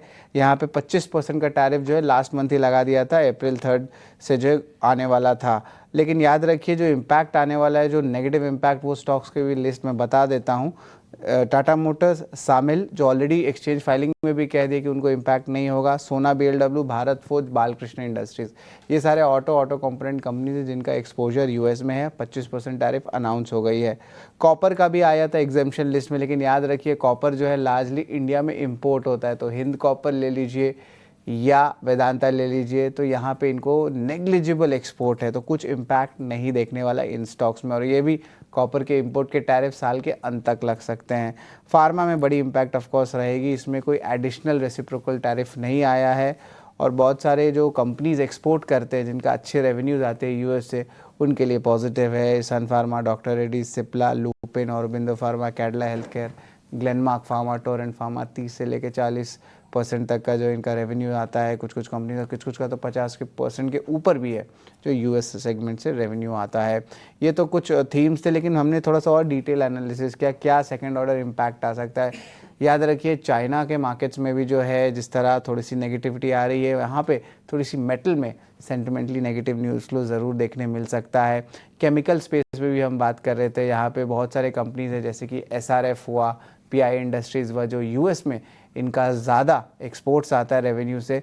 इनका जो एवरेज टैक्स रेट हुआ करता था लगभग 4% का हुआ करता था, और अगर एक ब्लैंकेट बड़ा टैक्स रेट लग जाता है जो टैरिफ रेट बोलते हैं, इसका मतलब जो कुछ एक्सपोर्ट प्लेयर्स हैं केमिकल स्पेस में उनके लिए नेगेटिव रहेगा। लेकिन याद रखिए जब मैं केमिकल इंडस्ट्री की बात करती हूँ तो चाइना को ज़्यादा लगा है टैरिफ का मार, और अगर आप कह सकते हैं माल को अगर सप्लाई करना है, फ्लड करना है मार्केट्स में, तो इंडियन मार्केट्स में भी वो कर सकते हैं। तो ऑफकोर्स भारत में एंटी डंपिंग ड्यूटी पे भी जो है चाइना से अगर जो मूव होता है ट्रेड वॉर से, उस पर भी इम्पैक्ट देखने मिल सकता है। एंड ऑफकोर्स ओवरऑल जो है मैं कहूँगा कि एक्वाकल्चर स्टॉक्स है उनके लिए भी जो है आप कह सकते थोड़ी सी पॉजिटिव न्यूज़ फ्लो है, क्योंकि जो उनके एग्जिस्टिंग रेट्स थे, जो बेंचमार्क रेट्स थे, वो इंडिया के फेवर में थे। तो ये अहम स्टॉक्स है, इन पे आप नज़र रखिएगा। लेकिन याद रखिए बहुत सारे मूविंग फैक्टर्स आ रहे हैं, और ख़ासकर की जो डेफिनेशन है टेक्सटाइल का, एक मैनमेड का डेफिनेशन है और एक आपका कॉटन का है, उसको लेके एक्सपोर्ट रिटेलर्स के लिए क्या इंपॉर्टेंस आती है वो आपको डिफरेंशियल्स में पता चलेगा, खासकर कि वियतनाम और बांग्लादेश के साथ। और यहाँ पे थोड़ी सी एडवांटेज इंडियन एक्सपोर्ट प्लेयर्स के पास है रिटेल में। ठीक है, देखिए शरद की बॉडी लैंग्वेज से और शरद की जो भाषा है, जो जिस तरह से बता रहे हैं आज, मतलब उसको सुन के भी लग रहा है कि नहीं ऐसे कोई ज़्यादा डरने वाली, ऐसे कोई टेंशन वाली बात है नहीं। और कहाँ कहाँ पर पॉसिबल इंपैक्ट हो सकता है, कितना हो सकता है, इसके बारे में भी शरद ने आपको बारीकी से गाइड कर दिया। थोड़ा फार्मा वाली चीज़ को ना विस्तार से समझेंगे, क्योंकि फार्मा बड़े इंपॉर्टेंट सेक्टर है, उस पर कोई एडिशनल टैरिफ नहीं लगा है अमेरिका की तरफ से, और ऑलरेडी हम देख रहे हैं कि नियर टू 0% टैरिफ ही है, फार्मा पर कोई टैरिफ वैसे है भी नहीं। जेनेरिक एक्सपोर्ट अमेरिका की ज़रूरतों का हम करीब 60% करते हैं। थोड़ा इसको बारीकी से समझेंगे, लेकिन वो एक और दिग्गज मेहमान को अपने साथ जोड़ते हैं, और हमारे साथ जुड़ गए हैं विलियम ओनिल के मयूरेश जोशी। मयूरेश जी, बहुत शुक्रिया आपका समय देने के लिए, स्वागत है आपके एटीनव स्वदेश पर। अब तक जो हम चर्चा कर रहे थे, एक लाइन में आपके सामने मैं रख देता हूँ। हम ये मान के चल रहे हैं कि बाजार पर कोई ज़्यादा असर आएगा नहीं, लेवल्स के हिसाब से कोई ज़्यादा डैमेज होगा नहीं। भारत पर ऑलरेडी टैरिफ मतलब कम है बड़े देशों से अगर हम तुलना करें तो। आप जरा ये चीज बताइए, क्योंकि टैरिफ ने देखिए दुधारी तलवार की तरह भी अमेरिका के लिए है, फार्मा में, ऑटो में, उनको भी हर्ट करेगा अगर ज्यादा टैरिफ लगाते हैं तो। आप इस सिचुएशन को किस तरह से देख रहे हैं, और टैरिफ रोलबैक अमेरिका की तरफ से उसकी संभावना ज्यादा है, या फिर भारत टैरिफ अपना ज्यादा घटा ले उसकी संभावना ज्यादा है, और कौन सा एक सेक्टर है जहां पर आज आप इंपैक्ट देख रहे हैं? And morning to everyone on the panel. तो हमें लगता है, आई थिंक जो टैरिफ अनाउंसमेंट्स कल देर रात को हुई थी, थोड़ी ज्यादा थी फॉर अ फ्यू नेशंस। तो अगर आप काम्बोडिया, वियतनाम को देखें, तो जहाँ पे वो सर्कमवेंट होते थे, क्योंकि काफी चाइनीज एक्सपोर्ट ये देशों से सर्कमवेंट होते थे, वहां पे उन्होंने मैन्युफैक्चरिंग बेसिस बनाए थे, और इसलिए आई थिंक इन देशों को शायद थोड़ी ज्यादा मार पड़ सकती है इन terms of the amount of tariff that have probably got levied on these respective countries. जहां तक overall I think Indian context आया, जैसे शरद ने भी कहा, आई थिंक बहुत अच्छी तरह से उन्होंने समझाया।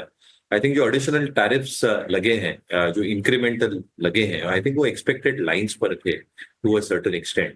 And with the tariff moves, कहीं ना कहीं I think the maximum impact that can come from the GDP. अगर स्टेटस को रहा कि इंडिया रेसिप्रोकल नहीं लगाता है और यूएस ने जो लगाया है वो बरकरार रहता है, वो शायद 1 या 1.25% के आसपास रहे। बट कहीं ना कहीं I think to answer your question Abhishek ji, I think it will be a mix of both, very honestly. I think कहीं ना कहीं आई थिंक इंडिया भी नेगोशिएटिंग टेबल पे आएगा। जो टैरिफ्स हम लगाते हैं अमेरिकन गुड्स पे, we have already indicated auto companies की तरफ एज एन एग्जांपल, वहां पे टैरिफ्स कम हो सकते हैं। ऑयल, एलएनजी इंपोर्ट्स वो यूएस के बढ़ चुके हैं पिछले कुछ महीनों में, वहां थोड़ी अधिक मात्रा में इंपोर्ट्स की एक जो वैल्यू है, वॉल्यूम है, वो शायद बढ़ सकती है। और इसलिए आई थिंक जो ट्रेड डेफिसिट गैप है 36 से 40 बिलियन डॉलर्स का, I think that can come down significantly. Obviously I think a few sectors जहां पे पॉसिबल नहीं है, वहां पे शायद नेगोशिएटिंग टेबल पे आके, because there is also an agreement expected to come through, शायद यूएस के साथ साइन हो, और उसमें क्या निकल के आता है देखना पड़ेगा। But again I think European union को जो 20% उन्होंने लगाया है, Japan, south Korea around 25% I think all these Nations will come on the negotiating table. क्योंकि ट्रम्प साहब चाहते हैं कि आप नेगोशिएटिंग टेबल पे आ जाओ, negotiate hard with me, and then probably ensure कि we come to a fair figure for both the countries. You are absolutely right. I think इतने सब टैरिफ्स करके, उदाहरण देता हूँ, आई थिंक अमेरिका में एक भी गाड़ी 100% अमेरिका नहीं बनती. काफी कुछ टेक्सटाइल जो कंज्यूम करते हैं, बेड लिनन्स हो, बेडशीट्स हो, पिलो केसेस हो, ये सारे इंपोर्ट होते हैं, भले इंडिया से हो, वियतनाम से हो, बांग्लादेश से हो, चाइना से हो. And the cost of manufacturing I think is going to be significantly higher. The cost of putting up facilities is going to be significantly higher. Trump realizes that कि inflationary हो सकता है. उनको काउंटर करने के लिए even if he brings in tax cuts, जो inflationary fears हो सकते हैं, I think that can probably start coming to US market के लिए, and that's not a good sign. At the same time, I think अगर global growth slowdown होती है, तो हम जो 2014 की बात कर रहे थे एशियन क्राइसिस को लेके, क्योंकि जैसे मैं कह रहा था, कंबोडिया, वियतनाम 40% ये टेनेबल नहीं है for these countries, because large part of their export pool जो आता है वो सपोर्ट करता है ये सारी इकोनॉमीज को. और अगर ये सारी चीजें परसिस्ट होती है, तो क्या एक round of Asian crisis round the corner है, क्या currency crisis round the corner है, जैसे हमने 2013-14 के फेज में देखा था, part of the Asian crisis which had played out. ये सारी अटकलें आगे आएंगी in the next few weeks to come. तो कहीं ना कहीं I think India well shielded at this point of time, but क्या हम बच पाएंगे in terms of global volatility is the big question to ask. Answer a specific question on the sector, मुझे लगता है आई थिंक जो pharma में exemption मिला है, हमारा मानना हमेशा यही था कि I think pharma is one sector जहां पे American health and healthcare system consumes a lot of life-saving drugs या generic drugs as we call it. और इसलिए I think outside the US जो हमारे FDA facilities हैं, जो cost of producing a drug है, whether it's a generic or a specialty drug, is significantly lesser. और इसलिए I think जो sector को इन्होंने exempt किया है, I think has been a very very logical move from the Trump administration. और इसलिए मुझे लगता है I think Nifty Pharma आज जोरदार फोकस में रहेगा, while other sectors might actually lag. Mayuresh, well explain fundamental view और अक्रॉस द ग्लोब इम्पैक्ट है. सेक्टर स्पेसिफिक अप्रोच की आप बात करें, फार्मा क्षेत्र मैं भी इत्तेफाक रखती हूं, क्योंकि क्लियरली फार्मा सेक्टर डिफेंसिव तो है ही, लेकिन जिस तरह से रेसिप्रोकल टैरिफ के दायरे से राहत मिली है फार्मा सेक्टर पर खासतौर से नजर बिल्कुल रखनी होगी. और सही कहा आपने, एक प्रेशर टेक्निक ही कहा जा सकता है, ट्रेड वॉर नहीं.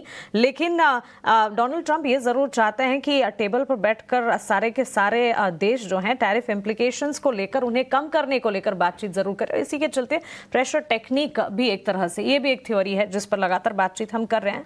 आगे बढ़कर आपसे जेम्स एंड ज्वेलरी सेक्टर पर जरूर एक बात करना चाहूंगी मैं, बिकॉज एडिशनल कंसर्न्स रेज जरूर हुए हैं इस सेक्टर पर, जिस पर विस्तार से बातचीत करेंगे. लेकिन इससे ठीक पहले एक बार खबरों वाले शेयर्स भी जान लेते हैं. सेक्टर्स पर शरद ने एक आकलन कर बताया कि कौन से सेक्टर्स हैं जिस पर आज नजर रखनी है. फार्मा सेक्टर पर हमारी पैनी नजर है ही, लेकिन खबरें भी आई हैं, एक्सचेंजेस पर बिजनेस अपडेट्स भी आए हैं.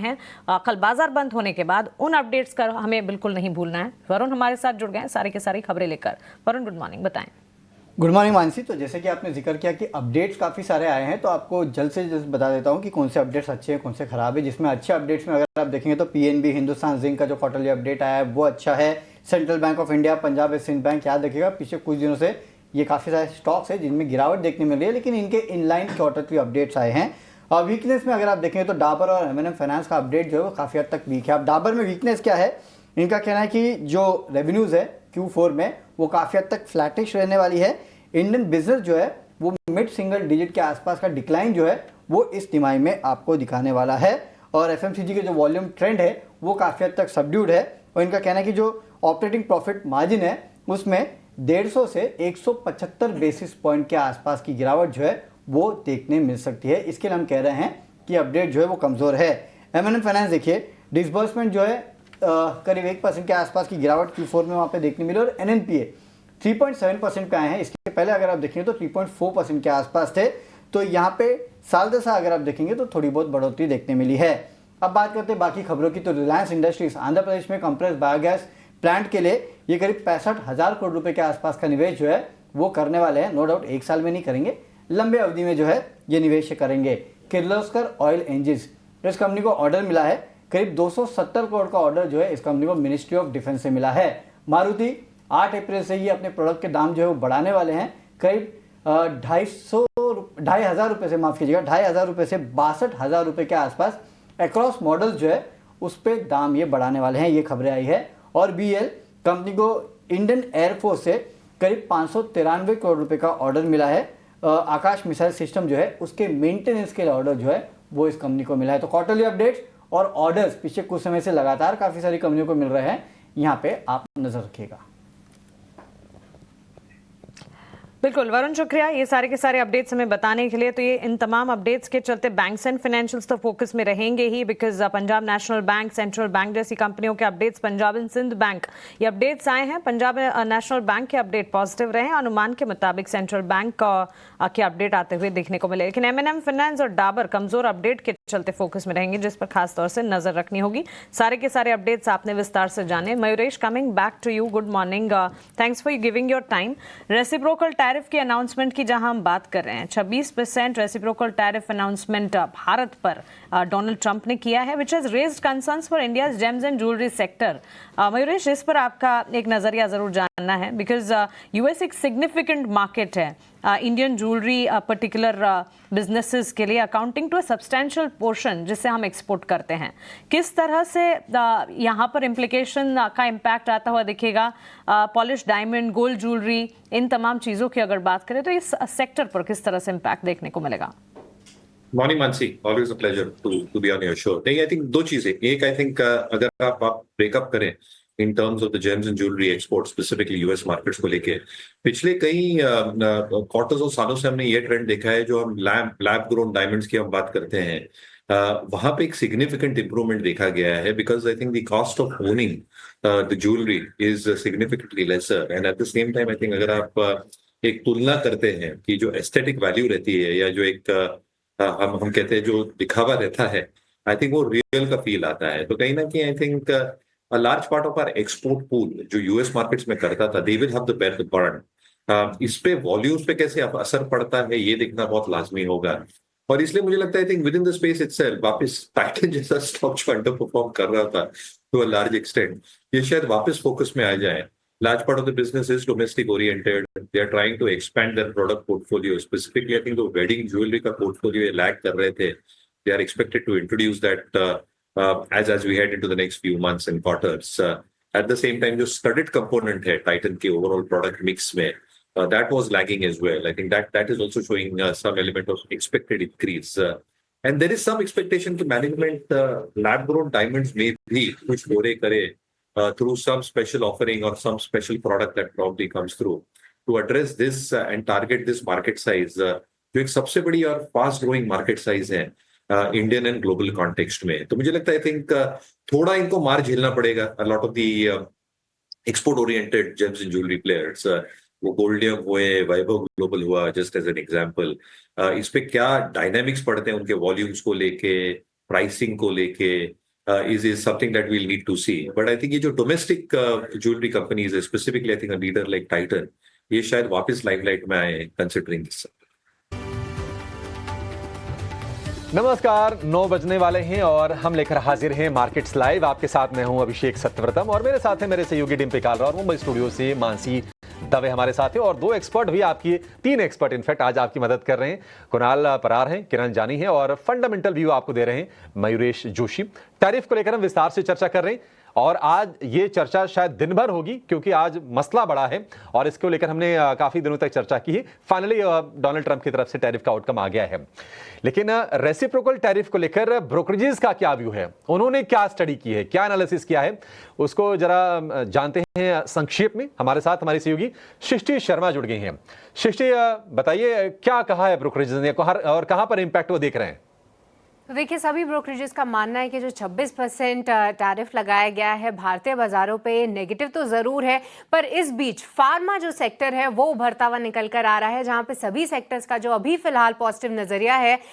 सबसे पहले सिटी की बात करें तो वहां पर उनका कहना है कि इमीडिएट इम्पैक्ट तो पॉजिटिव ही देखने को मिलेगा, और वो कहीं ना कहीं ये उम्मीद भी कर रहे थे कि जिस तरीके की डिपेंडेंस है यूएस की इंडियन बाज़ारों पे, इंडियन फार्मा कंपनीज पे, तो टैरिफ लगे उसकी पॉसिबिलिटी ऑलरेडी काफ़ी कम थी। तो इस मूव को एक पॉजिटिव ज़रूर बता रहे हैं, पर साथ ही सिटी का ये कहना है कि कहीं ना कहीं मीडियम टर्म में ये देखना ज़रूर होगा कि आने वाले टाइम में टैरिफ लगते हैं या नहीं, उस पर थोड़ी सी अनिश्चितता बरकरार है। इसके अलावा जेफरीज की बात करें तो वो भी यही सेम व्यू रखते हैं, पर उन्होंने कई सारी कंपनीज हाईलाइट की हैं जो हम अपने दर्शकों के लिए हाईलाइट करना चाहेंगे, जहां पे उनका कहना है कि सिंजीन जो कि ऑलमोस्ट 68% सेल्स अपनी यूएस बाजारों से लाता है, उसको ध्यान में रखिए। ग्लैंड फार्मा, बायोकॉन, जाइडस, ये सब और कंपनीज हैं जो कि 45 से 55% रेवेन्यू जो अपने यूएस बाजारों से लाती हैं।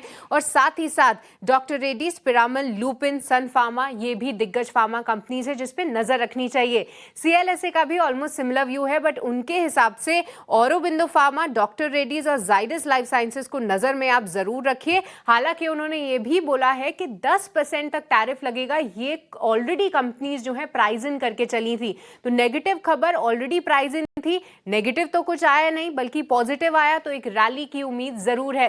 इसी के साथ मैक्वेरी ने भी अपना नोट निकाला है, जहां पे 26% का टैरिफ लगाना अच्छा तो नहीं बता रहे हैं वो, पर साथ ही साथ उनका कहना है कि इस पे भारतीय जीडीपी पर भी इंपैक्ट पड़ सकता है और 50 बेसिस पॉइंट का हिट जो है आपको इंडिया जीडीपी पे आता हुआ दिख सकता है आने वाले समय में। तो ब्रोकरेजेस ऑल एंड ऑल 26% का टैरिफ इंपैक्ट तो जरूर करेगा, पर फार्मा स्पेस क्लियरली एक उभरता सितारा जरूर है।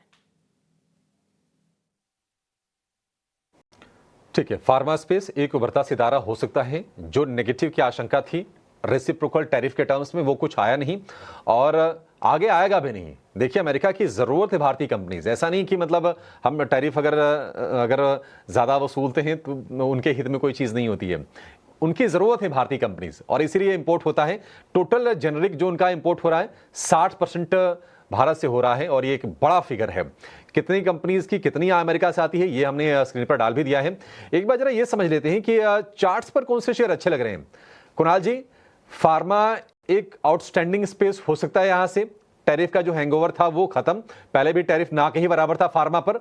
आप जरा बताइए कि टेक्निकल पैरामीटर पर आपको कौन से एक दो शेयर अच्छे लग रहे हैं। एक मिड कैप बता दीजिए, एक लार्ज कैप बता दीजिए। वेल, टेक्निकल लेवल पे अगर फार्मा स्टॉक की बात करूं तो नो डाउट पिछले 1-2 दिन से फार्मा स्टॉक में अच्छी खासी मोमेंटम देखने को मिली है। एंड जिस हिसाब से स्टॉक ट्रेड कर रहा है, मुझे लग रहा है कि यहाँ पे फोकस करके चलना है। चाहे लुपिन पे कल के दिन में बुलिश सलामी कैंडलस्टिक फॉर्मेशन भी बनाई है और प्रीवियस जो बॉटम है उसका भी सपोर्ट लिया हुआ है। 2009 के अराउंड का क्लोजिंग है और आली चार्ट की बात करूं तो 200 MA के ऊपर भी स्टॉक ट्रेड कर रहा है। सो व्यू फिलहाल पॉजिटिव साइड का बन रहा है। लुपिन में खरीदारी करके चलने की सलाह है। 1975 का हम यहाँ पे एक एसएल मेंटेन करके चलेंगे और 2012 के अराउंड फिलहाल स्टॉक ट्रेड कर रहा है। टारगेट की बात करें तो जिस हिसाब से स्टॉक ट्रेड कर रहा है 2040 एंड जिसका रिसेंट का हाई भी है और वो ब्रेक होता है तो आपको 2090 तक के भी लेवल लुपिन में देखने को मिल सकते हैं। और दूसरा एक स्टॉक है जहाँ पे मुझे लग रहा है कि अच्छे खासी मोमेंटम आने वाले दिनों में देखने को मिल सकती है। एंड जिस हिसाब से स्टॉक ने ब्रेकआउट दिया हुआ है एंड जिस हिसाब से स्टॉक ट्रेड कर रहा है, मुझे लग रहा है कि डॉक्टर रेड्डी पे भी फोकस करके चलना चाहिए। आप उसका चार्ट देखिए एक बार, चार्ट पे अच्छे खासे लेवल यहाँ पे बनते हुए देखने को मिल रहे हैं। 200 MA के ऊपर की मोमेंटम स्टॉक ने आली चार्ट पे चालू किया, उतना ही नहीं स्टॉक के पास अच्छा खासा सपोर्ट भी है डेली चार्ट पे। एंड प्री ओपनिंग में 1150 के अराउंड स्टॉक फिलहाल ट्रेड कर रहा है, खरीदारी करके चलने की सलाह है। लोअर लेवल पे 1130 का यहाँ पे सपोर्ट तो हमें देखने को मिल सकता है। टारगेट की बात करें तो जिस हिसाब से स्टॉक ट्रेड कर रहा है ऊपरी लेवल पे ये स्टॉक में सबसे पहला हमें 1170 एंड अगर वो ब्रेक होता है तो आपको ऊपरी लेवल पे 1200 तक के भी लेवल देखने को मिल सकते हैं। तो लिपिन और डॉक्टर रेड्डी दोनों बहुत ही बढ़िया दिख रहे हैं आली चार्ट और डेली चार्ट पे। ल्यूपिन और डॉक्टर रेड्डीज ये दो शेयर अच्छे लग रहे हैं। डॉक्टर रेड्डीज की बात करें तो ये टैरिफ वाले अनाउंसमेंट से पहले देखिए थोड़ा सा हल्का भी हुआ है शेयर, ऊपरी स्तरों से थोड़ी सी प्रॉफिट टेकिंग आई है। 1200 रुपए जिस लेवल का जिक्र कर रहे हैं कुणाल जी, उसी लेवल पर था और वहां से अब ये शेयर 1150 रुपए के नीचे आकर कारोबार कर रहा है। अभी तो खैर वोलेटाइल मूव बहुत दिखेंगे आपको प्री ओपन में, 10% ऊपर डॉक्टर रेड्डीज दिख रहा था लेकिन अब 4% के आसपास की तेजी दिख रही है। लेकिन ये जरूर है कि आज फार्मा फ्लेवर वाले स्टॉक्स हैं, डॉक्टर रेड्डीज, सिप्ला, सन फार्मा, ये तमाम शेयर अभी फिलहाल प्री ओपन वाले सेशन में आपको टॉप गेनर्स के तौर पर दिखेंगे। थोड़ा टैरिफ वाले माहौल से आगे बढ़ते हैं। एक और शेयर पर जरा आपसे एवरेज व्यू चाहिए और वो है इंडसइंड बैंक का। अब जो भी उन्होंने फॉरेंसिक ऑडिट कराई अकाउंटिंग लैप्सेस को लेकर पीडब्ल्यूसी से, उसकी रिपोर्ट उनको सौंप दी गई है आरबीआई को। आप जरा ये बताइए कि 700 रुपए के कल ऊपर हमने शेयर को आते हुए देखा, इंडसइंड बैंक को लेकर खतरा टल गया है? क्या यहां से बाइंग करनी चाहिए या फिर अवॉइड कर दें, अभी थोड़ा सा और समय दे दें शेयर को? जी, क्योंकि I think not everything is out of the woods right now. I think पूरा एक कंप्लीट सिनॉप्सिस आ जाने दीजिए कि ऑडिटर्स क्या कह रहे हैं, रेगुलेटर्स क्या कह रहे हैं। नंबर्स पे तो डेफिनेट हिट आएगा Q4 के, क्योंकि जितनी आई थिंक हम आंकड़ों की बात कर रहे हैं, profitability will almost be wiped off as far as Q4 is concern.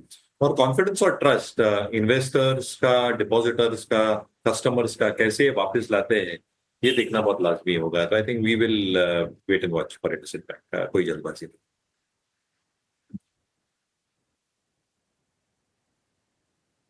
एक और मेहमान भी हमारे साथ जुड़ रहे हैं, नीरव छेड़ा, उनसे जरा करते हैं बातचीत। नीरव जी, बहुत शुक्रिया, थैंक यू वेरी मच समय देने के लिए। आज आप मार्केट्स को कैसे रीड कर रहे हैं और क्या करना चाहिए? Good afternoon everyone.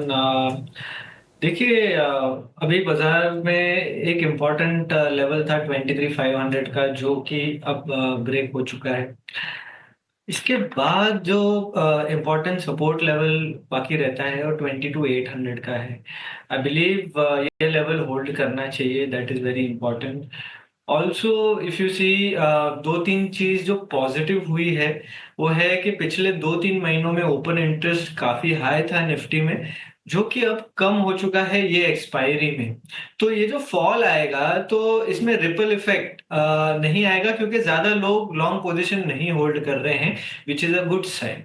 तो इन ऑल लाइकलीहुड 23,000 22,800 से अच्छा एक बाउंस आ सकता है निफ्टी में, जो कि निफ्टी को वापस अबाउट 23,500 के ऊपर लेके जा सकता है in the coming time.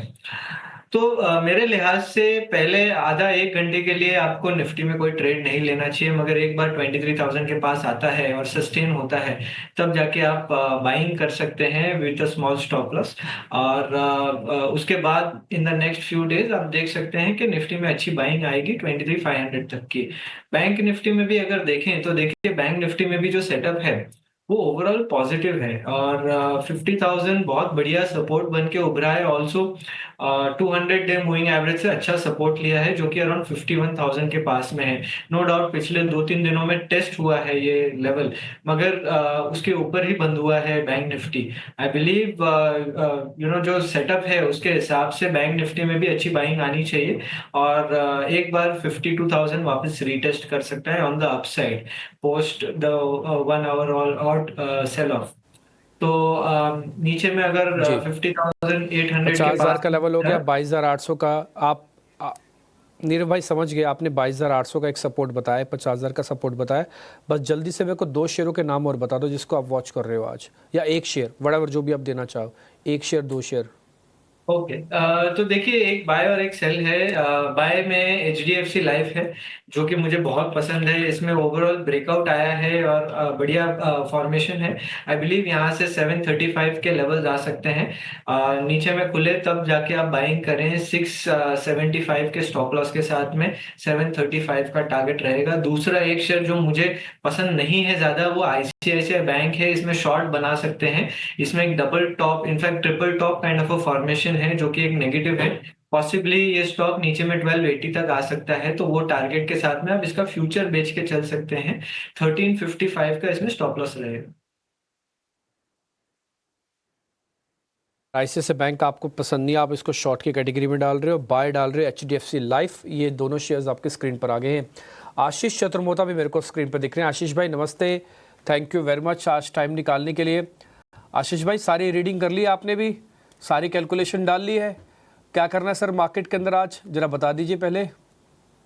Good morning Dimpy. तो देखिए, मेरे हिसाब से कल जो एक एक्शन हुआ है टैरिफ का, वो डेफिनेटली मार्केट ने कहीं ना कहीं तो इसके बारे में एक डिस्कशन बना ही हुआ था।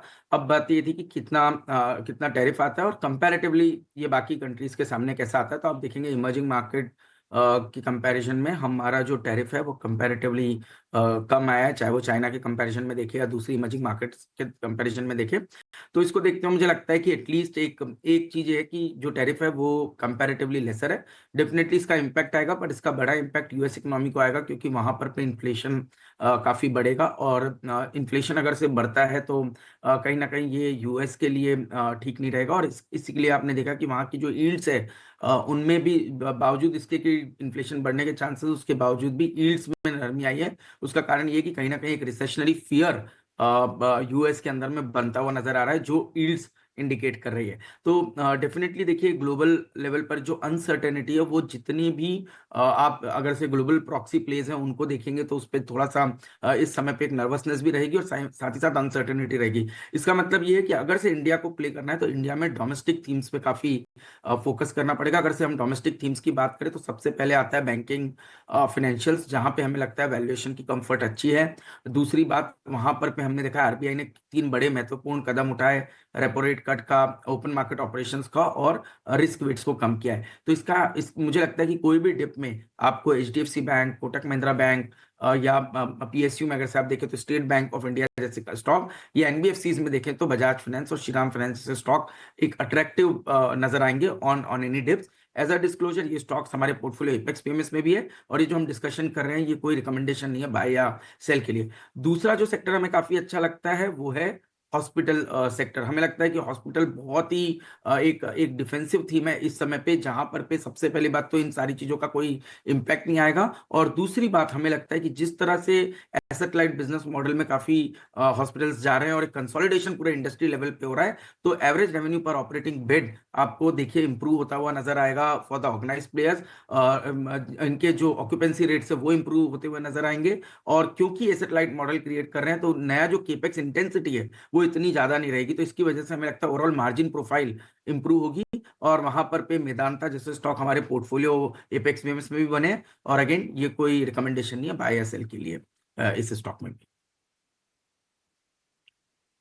पॉइंट सर, आपके पॉइंट टेकन है। सर, चाइना के ऊपर ज़्यादा टैक्स लगा है, हमारे ऊपर कम लगा है, केमिकल्स में डिफरेंस आ सकता है ना? तो एसआरएफ, टाटा केमिकल्स, यूपीएल कल थोड़ा अट्रैक्टिव भी लग रहे थे। आपका टेक क्या है इस पे आशीष भाई? एसआरएफ, टाटा केमिकल्स, यूपीएल तीनों का ग्लोबल एक्सपोजर है, चाइना की ड्यूटीज हमसे ज़्यादा है। एक तो एक प्रॉब्लम ये होगा कि जो डेफिनेटली हमारे पे थोड़ा सा कम है, तो थोड़ा सा हम बेटर अट्रैक्टिव सिचुएशन में बनते हैं। पर दूसरी प्रॉब्लम ये कि चाइना के ऊपर क्योंकि ज्यादा टैरिफ लगा है, तो चाइना दूसरी कंट्रीज के अंदर में एक डंप काफी एग्रेसिवली कर सकता है। उसका इम्पैक्ट दूसरी इकोनॉमीज को आ सकता है, क्योंकि यूएस पे अगर से उनको टैरिफ लग रहा है काफी ज्यादा, तो कहीं ना कहीं दूसरी कंट्रीज के अंदर में उनका डंप काफी बढ़ सकता है। और ये एक सिचुएशन अभी देखने की है, यानी इसको आज कहना कि ये कितना होगा, कैसे होगा, ये थोड़ा सा डिफिकल्ट होगा। इसलिए मैंने कहा कि ये अनसर्टेनिटी बनी रहेगी। यहाँ पर पे फिर भी कुछ स्टॉक हमें बहुत अट्रैक्टिव लगते हैं in the overall speciality chemical space, और वो है एसआरएफ।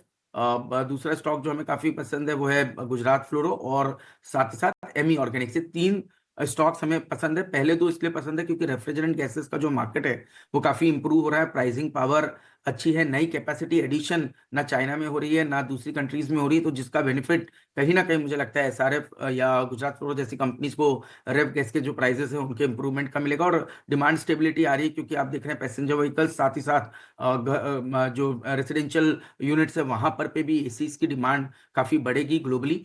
तो इसका बेनिफिट कहीं ना कहीं डिप में एसआरएफ, गुजरात फ्लोरो जैसे स्टॉक को नजर आएगा। और एमी ऑर्गेनिक्स हमें दूसरे नजरिए से पसंद है, क्योंकि ये काफी ज्यादा वर्क सेमीकंडक्टर चिप्स और सेमीकंडक्टर के जो केमिकल्स है उसके अंदर में काम करने की कोशिश कर रहा है। तो ये तीनों स्टॉक ऐसे तो हमारे पोर्टफोलियो एपेक्स पीएमएस में भी है, और कोई रिकमेंडेशन नहीं है बाय सेल का, पर हमें काफी अट्रैक्टिव लगती है। और कोई भी डिप इनमें आती है तो हमें लगता है कि ये स्टॉक काफी अट्रैक्टिव नजर आएंगे। ठीक है, डन, पॉइंट टेकन है। और ये हमने काफ़ी सारे शेयर्स आपसे पता कर लिए। अभी मार्केट खुलने ही वाला है, जब मार्केट खुल जाएगा वापस आपके पास आशीष जी आते हैं। लेकिन इन बिटवीन आपको बता दो जो फ्रीज लेवल्स हैं वो क्या निफ्टी के सिर्फ 180 पॉइंट के ही फ्रीज लेवल है गिरावट का, और 23,000 भी नहीं तोड़ा। कहा 22,800 की बात बोल रहे हैं कि इंपॉर्टेंट सपोर्ट है, यहाँ तो मार्केट ने 23,000 भी नहीं तोड़ा। चलो मान लेता हूँ 23,000 तक आ भी जाएगा तो ये तो अच्छा अपॉर्चुनिटी के तौर पर आपको काउंट करना चाहिए। 22,800 का स्टॉप लॉस डालो उसके नीचे का, और 23,000 या 23,000 के जस्ट नीचे मिले तो इससे अच्छा रिस्क रिवॉर्ड क्या हो सकता है कि 100-150 पॉइंट जाएं और ऊपर आ जाएं। यही थोड़ी देर पहले नीरव भी आपको बता रहे हैं, हालांकि वो ये वेट करने के लिए कह रहे हैं आपसे कि आधा घंटा वेट करके ट्रेड लेना। मेरा भी ऐसा मानना है कि 5 से 10 मिनट रुक जाना फिर ट्रेड ले लेना। हो सकता है एक छोटी अपॉर्चुनिटी आपके हाथ से निकल जाए एक स्पीड से ऊपर आने की, बट ऐसा भी हो सकता है कि मार्केट थोड़ा और ड्रैग करना चाहे, तो इसलिए पहले 10-15 मिनट देना बिल्कुल वाजिब है, समझ में भी आता है। दूसरा 438 पॉइंट है बैंक निफ्टी के फ्रीज लेवल, ये हो सकता है थोड़ा और ड्रैग करे। मान लो चलो मैं 200-300 पॉइंट भी ले जाता हूँ, तब भी 50-500 मेरे हिसाब से ब्रेक ही नहीं होगा। अगर ब्रेक हो भी जाता है तो 50,000 तक की पूरी रेंज हर 200-200 पॉइंट पे एक सपोर्ट खड़ा हुआ है। 50, 200, 300, 400, 500 इस तरह से आप समझ के मान के चलिएगा। तो फिलहाल ये भी कोई ज़्यादा बड़े गैप के साथ नहीं खुल रहा है। HDFC बैंक आपको दिखाता हूँ सिर्फ 15 रुपये, रिलायंस 18 रुपये। ये टैरिफ लगने का इम्पैक्ट टिपिकली उसकी GDP वगैरह पे कैलकुलेशंस भी होता है, इसलिए बड़े शेयरों को भी आज चेक कर लेना कि वो कितना पार्टिसिपेट कर रहे हैं।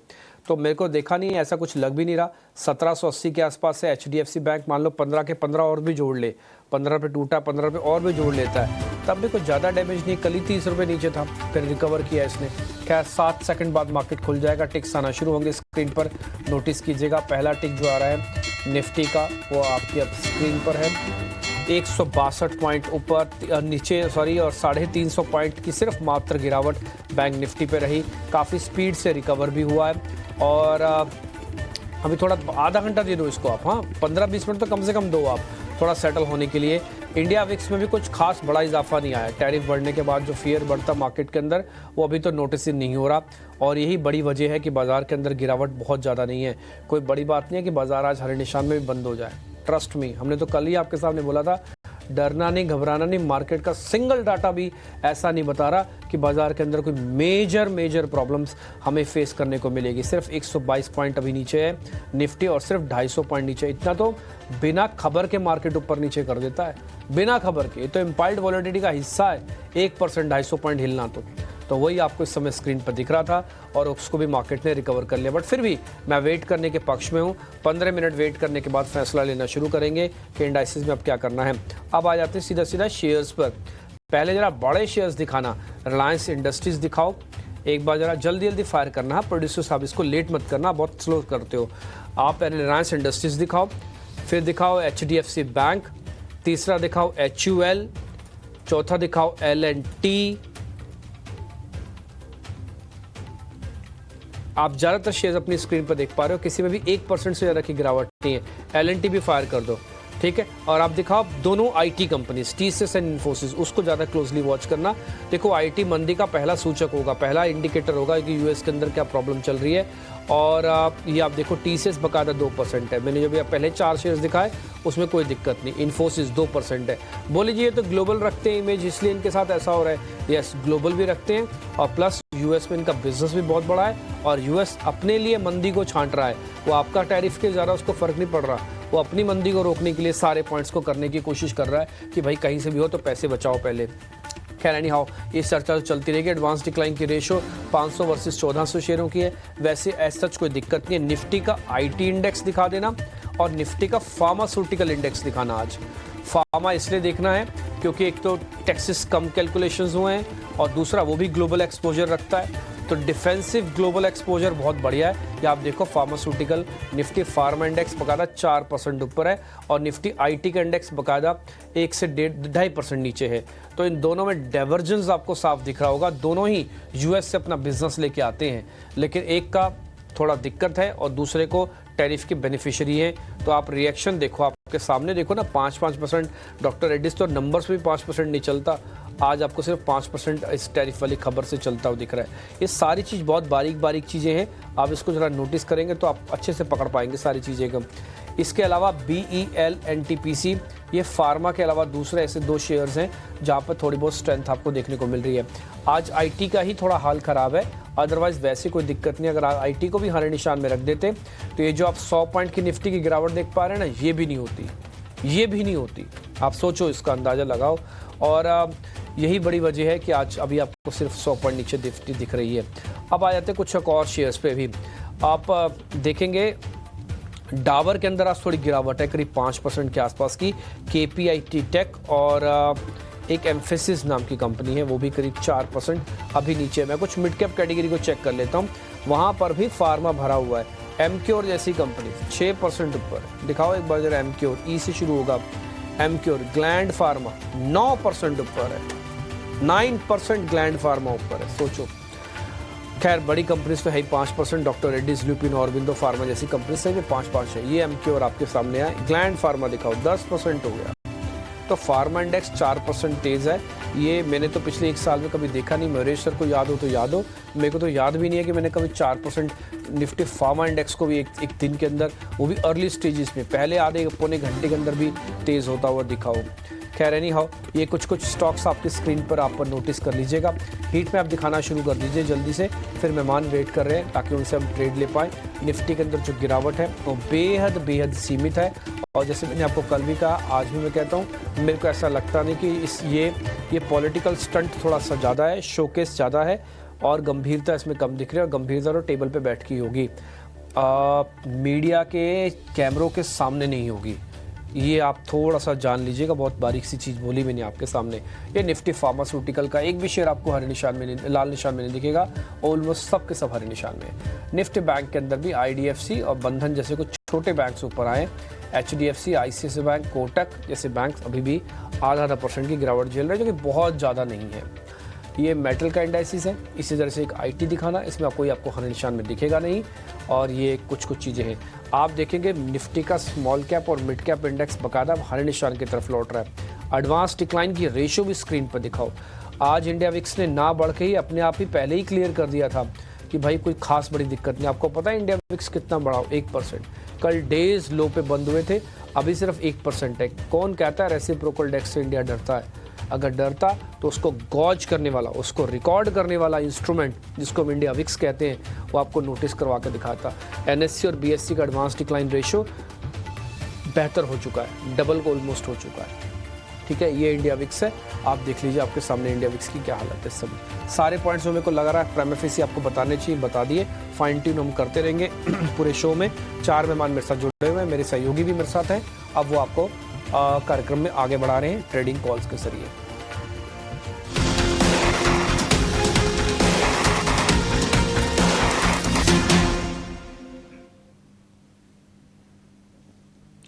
प्री ओपन टिक्स में भी नजर आ रहा था और गैप डाउन शुरुआत भी हुई बाजार की, लेकिन महज 4 मिनटों में बाजार में रिकवरी आ चुकी है। इस वक्त अगर आप देखेंगे करीब 70-80 अंकों की रिकवरी निफ्टी में देखी जा रही है स्क्रीन पर इंडेक्स, और साथ ही चार्ट्स आपके लगातार हम फ्लैश कर रहे हैं 23,240 के लेवल्स पर। ऑलमोस्ट 70-80 अंकों की रिकवरी। सेंसेक्स 400 अंक रिकवर कर चुका है।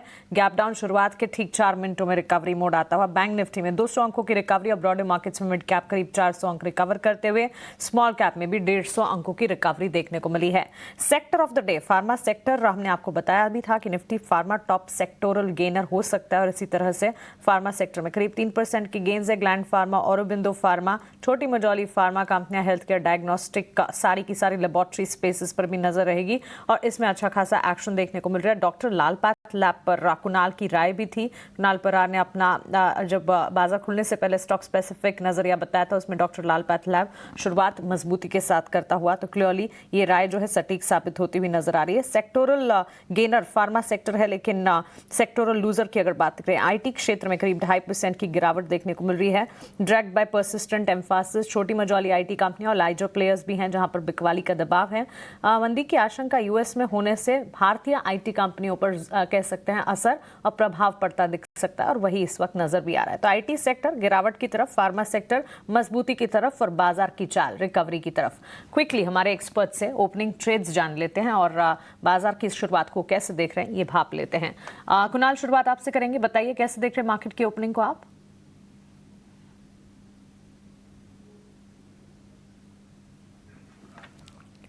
कुणाल प्लीज अनम्यूट योरसेल्फ और बताएं।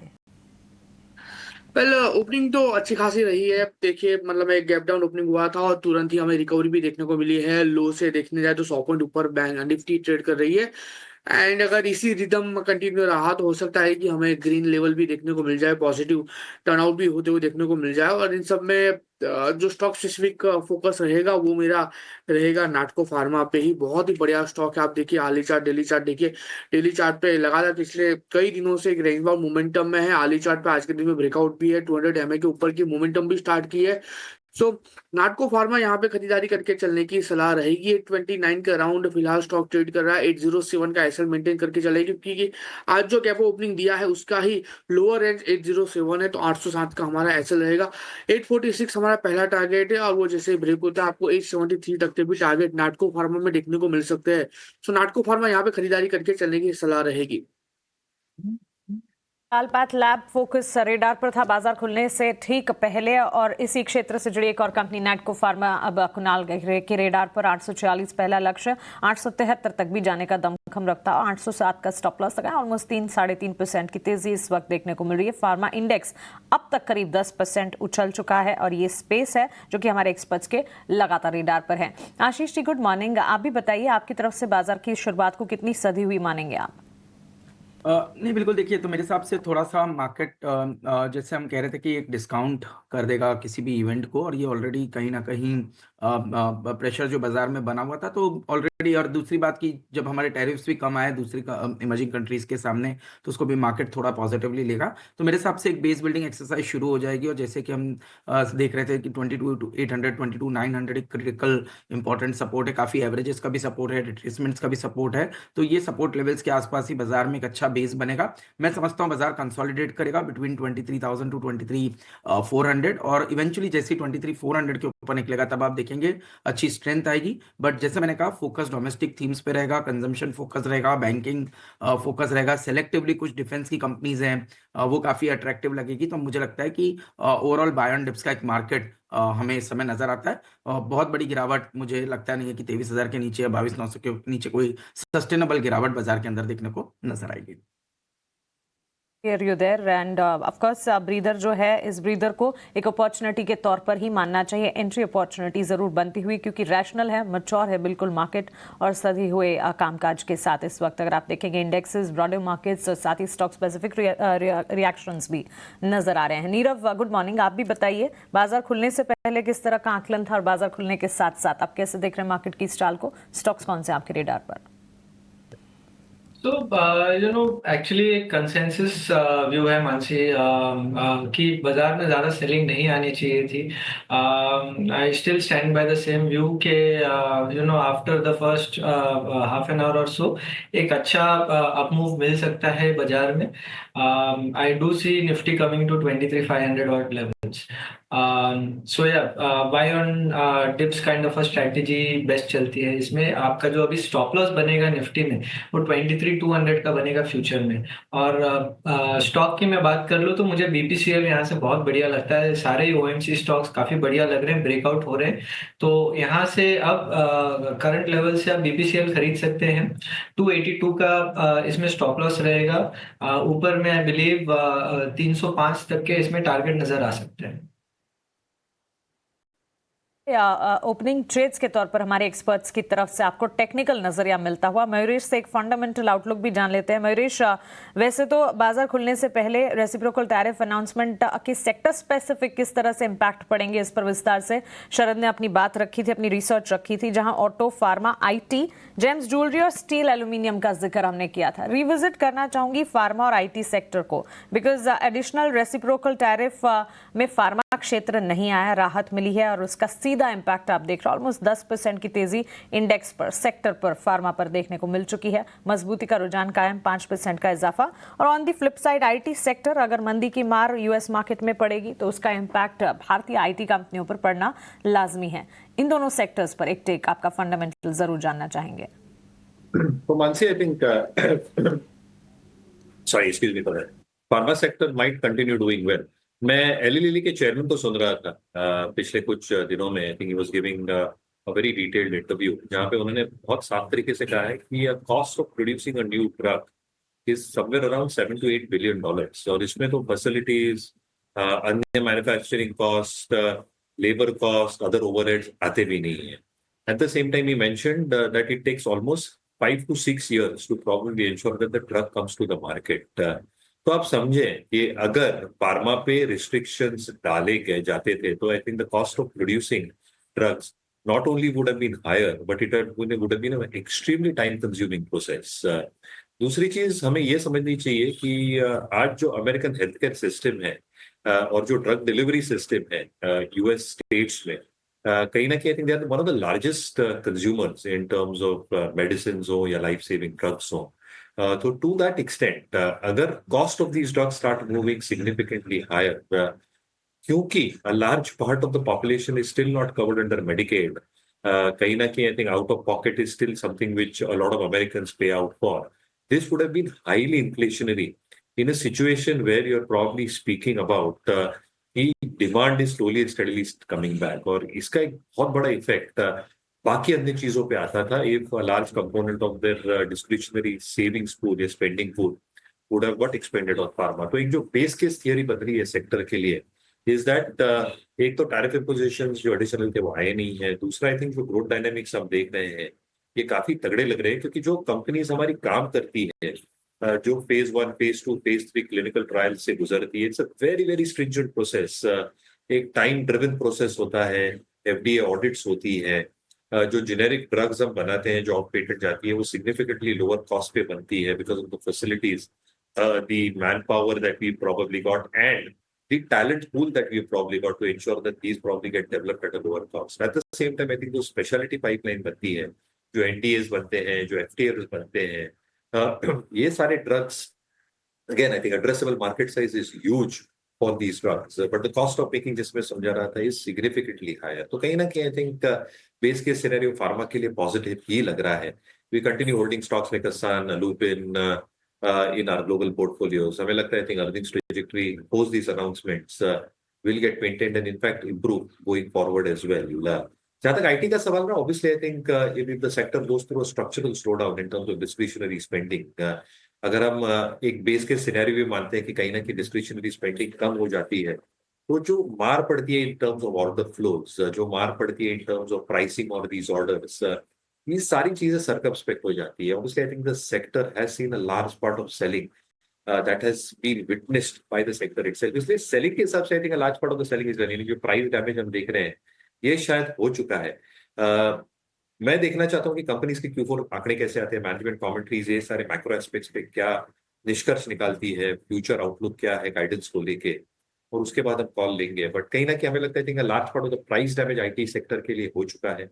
शायद एक सेक्टर एक टाइम कंसोलिडेशन से गुजरे and selective stocks might do well with in the sector.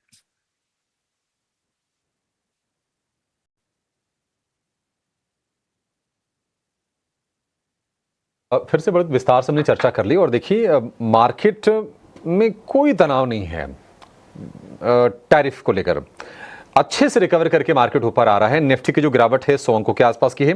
Nifty bank की बात करें 125 अंकों की गिरावट है और ये दोनों के दोनों इंडेक्स में जो कमजोरी है वो आधे % से भी कम है.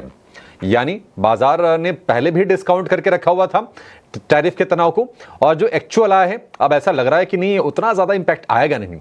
और 26% का जो टैरिफ लगाया है अमेरिका ने, सुबह सुबह हम चर्चा कर रहे थे तो ये भी चीज निकली कि अगर बाकी देशों पर ज्यादा टैरिफ है, भारत पर अगर 26% ही है तो ये हो सकता है कि एक अपॉर्चुनिटी में भी तब्दील हो जाए.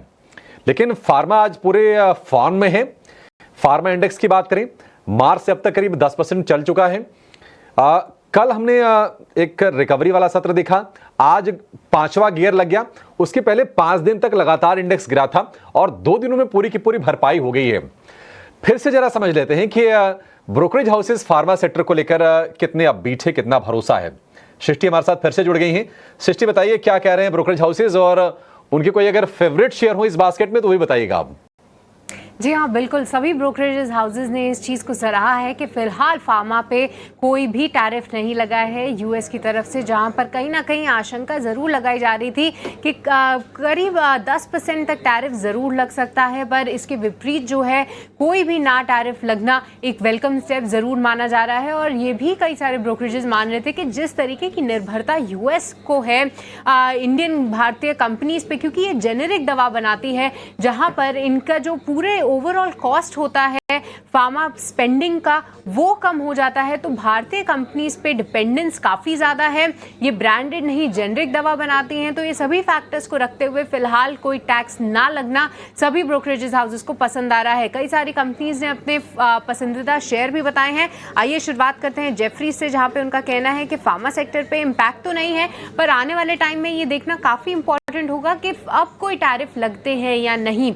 इसके अलावा उन्होंने ये ज़रूर हाईलाइट किया है कि कुछ कंपनीज जैसे कि सिंजीन, जो कि लगभग 70% अपना जो रेवेन्यू है वो यूएस बाज़ारों से लाती हैं, उनको आप ध्यान में रखिए। इसके अलावा ग्लैंड फार्मा लगभग 50% से ज़्यादा का कॉन्ट्रीब्यूशन यूएस बाज़ारों से होता है।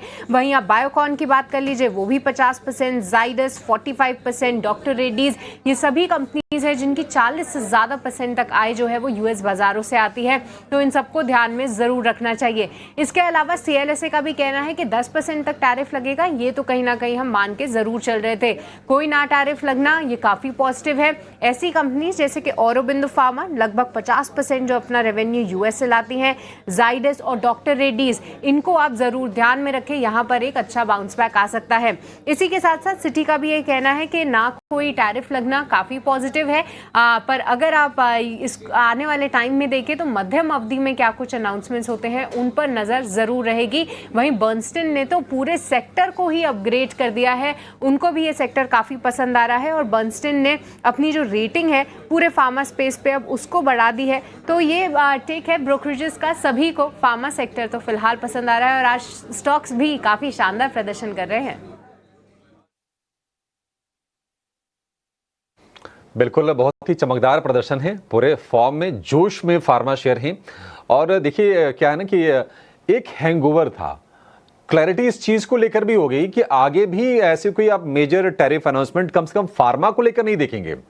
बड़ी आय आती है, 60% 70% तक भी कंपनीज की आय आती है, और भारतीय कंपनीज हम जैसे कह रहे हैं अमेरिका की जरूरत नहीं है।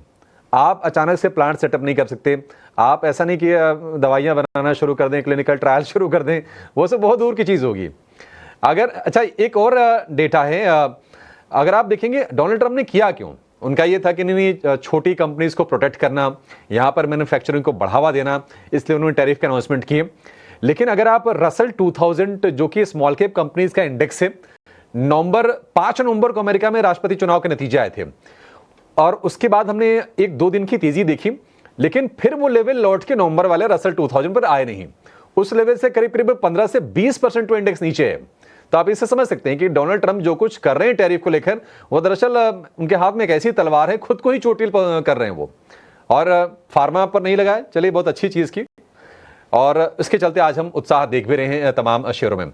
बाजार खुलने से पहले हमने पूछा था कुणाल जी से कि आप 2 फार्मा शेयर बता दीजिए जहां पर आज फोकस होना चाहिए। उन्होंने 2 शेयरों का नाम लिया था, एक था डॉक्टर रेड्डीज और दूसरा था ल्यूपिन। एक निफ्टी के टॉप गियरर में शामिल है, करीब 5% की तेजी है, और ल्यूपिन में भी करीब 6% के आसपास की तेजी है। सारे के सारे शेयर चल रहे हैं और महीने भर में करीब 10% के आसपास के रिटर्न्स इंडेक्स लेवल पर निवेशकों को मिले हैं फार्मा में। एक और शेयर फार्मा का तो नहीं है, लेकिन फार्मा से थोड़ा सा जुड़ा हुआ है, वो है कंजम्पशन का भी उसको प्ले आप कह सकते हैं, वो है डाबर का। डाबर में गिरावट है करीब 7% के आसपास की।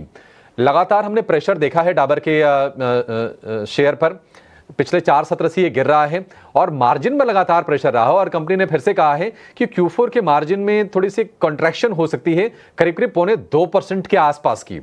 एक बड़ा फिगर है ये।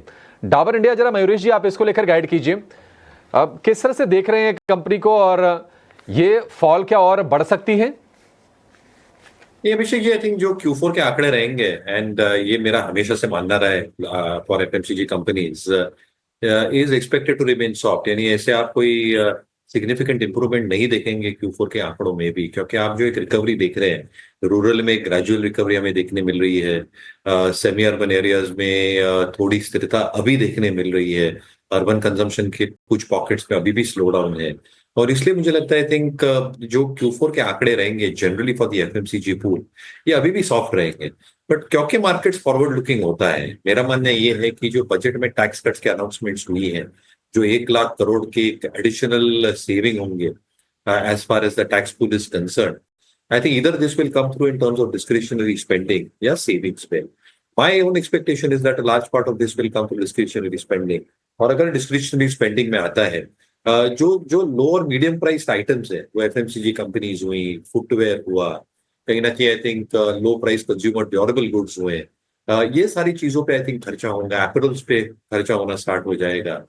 और इसके दो वजह हैं। एक I think tax cuts obviously where urban consumption will get boosted, but जो सेमी अर्बन और रूरल कंजम्पशन है जहां पे हम रिकवरी देख रहे हैं, the added beneficial factors that can come to is a better monsoon, जो लानिना कंडीशंस इवॉल्व हो रहे हैं, इसके वजह से आई थिंक जो एक बेटर क्रॉप हार्वेस्ट रह सकता है, बेटर क्रॉप आउटपुट रह सकता है, जिसके वजह से आई थिंक बेटर रियलाइजेशंस रह सकते हैं कैश क्रॉप्स को लेके, and even better rabi season जो विंटर क्रॉप हो सकता है। ऑल इंडिकेट जो रूरल रिकवरी हो सकती है well and truly second half में रिफ्लेक्ट होगी, जो स्पेंडिंग में रिफ्लेक्ट हो सकती है। और इसलिए I think second half of this financial year में जो वॉल्यूम ग्रोथ है, specifically FMCG companies, which is a big basket of discretionary spending, footwear, textile companies, select consumer durable stocks, इसमें evident होगा। And क्योंकि second half will be heavily loaded also because of all these factors at play, शायद pricing वापस आ जाए for all these companies, and because volume and pricing favor में रह सकती है for a large pool of these companies, शायद operating leverage play out हो ये space से। तो कहीं ना कहीं ये गिरावट जो है is based on certain facts as far as Q4 numbers are concerned. But मेरे खुद के अनुमान में I think selective players within all these spaces that I mentioned, second half of the next financial year में जोरदार recovery देखी जा सकती है। बहुत बहुत शुक्रिया, थैंक यू वेरी मच समय देने के लिए। अच्छा लगा आज आप इस कार्यक्रम का हिस्सा भी बने और आप रहे तो मार्केट के अंदर देखो दम भी रहा, तो आज बाजार रिकवर भी कर रहा है। बहुत बहुत शुक्रिया Mayuresh sir, thank you very much कार्यक्रम का हिस्सा बनने के लिए। नीरज छेड़ा मेरे साथ हैं और मेरे को अब अजीत मिश्रा भी दिखने लग गए हैं स्क्रीन पर। अजीत सर नमस्ते, थैंक यू वेरी मच। और कोशिश करते हैं वापस से अगर आशीष भाई कनेक्ट हो पाएँ तो उनसे भी। देखते ही देखते बैंक निफ्टी की सारी गिरावट ख़त्म हो गई, सारी गिरावट ख़त्म हो गई। और यही बात हम सुबह से आपको बताने की, बॉस ना डरो। हमने तो अपने सहयोगी एंकर से भी पता किया, मानसी जी आपको डर तो नहीं लग रहा, आप तो रोज़ टर्मिनल देख रहे हो ना, चलो मेहमान तो आएंगे आधे घंटे में चले जाएंगे, आप तो बैठते ही हो। तो उन्होंने कहा नहीं मेरे को तो डर नहीं लग रहा। हमने फिर अपने और सहयोगी से पता किया, अभिषेक जी से, कि भाई आपको तो डर नहीं लग रहा, तो उन्होंने कहा नहीं लग रहा। तो बहुत सारे हम तो आपके सामने एग्जाम्पल, हम सोच भी रहे थे आपसे कि कैसे बोले, इसलिए हमने आपसे कहा हमारी भी सुन लो, अपने एक्सपर्ट्स की भी सुन लो और एक और व्यू भी ले लो ताकि बायस ना हो आप, है ना। उसके बावजूद भी आप देखो बैंक निफ्टी इन ग्रीन, हरे निशान में आ गया बॉस। अब ये थोड़ी देर पहले आप देखो, अब आप स्क्रीन पर दिखाओ, हरा निशान आपको दिखेगा बैंक निफ्टी का। और ये बात सबसे पहले कहाँ से पकड़ में आई, आज सुबह सुबह इंडिया विक्स से पकड़ में आ गई। बहुत सारे बेसिक सी चीज़ें, और इसके लिए कुछ ज़्यादा पढ़ने लिखने की ज़रूरत नहीं है, आप खुद ही इसको जज करने लग जाएंगे। अजीत सर बहुत शुक्रिया, थैंक यू वेरी मच समय देने के लिए। नीरव भाई आपसे भी मैं आ रहा हूँ, आपसे भी बहुत सारे सवाल लेने, आज काफ़ी दिनों बाद आप आए हो। कहाँ रहते हो आप सर, आपसे बातचीत ही नहीं होती है। सर डेफिनेटली और कोशिश करूंगा और शोज करने की, स्पेसिफिकली मॉर्निंग के। और मॉर्निंग के शोज थोड़े डिफिकल्ट होते हैं, यू नो क्लाइंट्स के साथ इंटरेक्शन, कॉन कॉल्स वगैरह काफ़ी रहते हैं सुबह सुबह। हाँ नहीं कोई बात नहीं, आप थोड़ा सा समय हमारे लिए भी निकाल दो, हम सब भी आपके क्लाइंट जैसे ही हैं। आप ऐसा फील करोगे तो आपको समय निकालने में आसानी हो जाएगी, ठीक है ना। कोशिश करना थोड़ा वेडनेसडे वाले दिन निकालोगे तो ज़्यादा अच्छा है। उस दिन क्या है, डेरिवेटिव एक्सपायरी से जस्ट एक दिन पहले वाला दिन ज़्यादा ठीक होता है। बैंक निफ्टी इन ग्रीन है बॉस, दिखाओ बैंक निफ्टी, दिखाओ बैंक निफ्टी, दिखाओ निफ्टी की जगह, हाँ ठीक है ना, 36 पॉइंट ऊपर है। अजीत सर अच्छा लग रहा है देख के? शुक्रिया डिम्पी। देखिए ये 2 दिनों से जो भी हम डिस्कशन कर रहे हैं अपने क्लाइंट के साथ भी, उनमें भी एक चीज कही गई है कि कुछ चीजें जो आपके कंट्रोल में है वो है रिस्क मैनेजमेंट करना, बाकी सब चीजें मार्केट के हाथ में है, आपको उसको कुछ नहीं आप कर सकते हैं। 23,100 का लेवल जो कि 20 EMA है, जब तक ये डिपेंड हो रहा है तब तक मार्केट को कोई भी ऐसा कंसर्न, बड़ा कंसर्न मुझे नहीं लगता कि देखने को मिलेगा।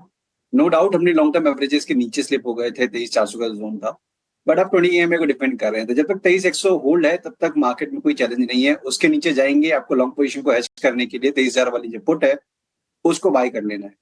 एक सिंपल फिलॉसफी रखेंगे तो इजी रहेगा ट्रेड करना कि कहाँ पे आपको क्या करना है। स्टॉक स्पेसिफिक अपॉर्चुनिटीज की कल भी कमी नहीं थी, आज भी वही दिख रहा है। तो बावजूद इसके कि मार्केट में वॉलिटिलिटी है, कंसोलिडेशन है, स्टॉक स्पेसिफिक बहुत अच्छे ब्रेकआउट देखने को मिल रहे हैं अक्रॉस द बोर्ड। तो मेरे हिसाब से अभी मार्केट को, इंडेक्स को थोड़ा साइड लाइन करके अगर आप स्टॉक स्पेसिफिक रहेंगे तो ज्यादा बेटर आप रहेंगे जब तक ये कंसोलिडेशन एंड नहीं होता है। Point taken. अजीत सर, कौन से शेयर्स ढूंढे? अच्छा चलो आप मत बताओ, मैं आपसे पूछता हूँ, आप फिर बताते जाना। हाँ, पहला शेयर है रैमको सीमेंट, जरा ये चेक करो, आपको लग रहा है और चलेगा? मेरे को लग रहा है कि अप्रैल के बाद यानी कि सीरीज में अब सीमेंट की वापस बारी आएगी। एक बार जरा रैमको सीमेंट चेक करो सर, बिल्डअप वगैरह भी ठीक है आज का। रैमको सीमेंट भी काफी स्ट्रॉन्ग रिकवरी आई है, लॉन्ग टर्म एवरेजेस के ऊपर इसने ये बेस बना के ये फिर रिकवरी आ रही है, वॉल्यूम्स अच्छे हैं, प्रीवियस स्विंग हाई को निकाल दिया है, तो सारे फैक्टर से इंडिकेट कर रहे हैं कि यस यहाँ पे तेजी बनी रहेगी। 925 ये आपका स्टॉप लॉस रहेगा और ग्रेजुअली करीब 1020 तक के टारगेट्स के लिए इसमें आप पोजीशन मेंटेन कर सकते हैं। आपने इसको बाय की कैटेगरी में डाल ही दिया है। एक और शेयर भी चेक कर लो। आज मैं फार्मा नहीं पूछूंगा, फार्मा तो चल ही रहा है, मैं फार्मा से हट के पूछ रहा हूँ सारे शेयर्स। एक जरा पतंजलि दिखाना, 1858 रुपये के आसपास का होगा, 1850 का रेट होगा पतंजलि।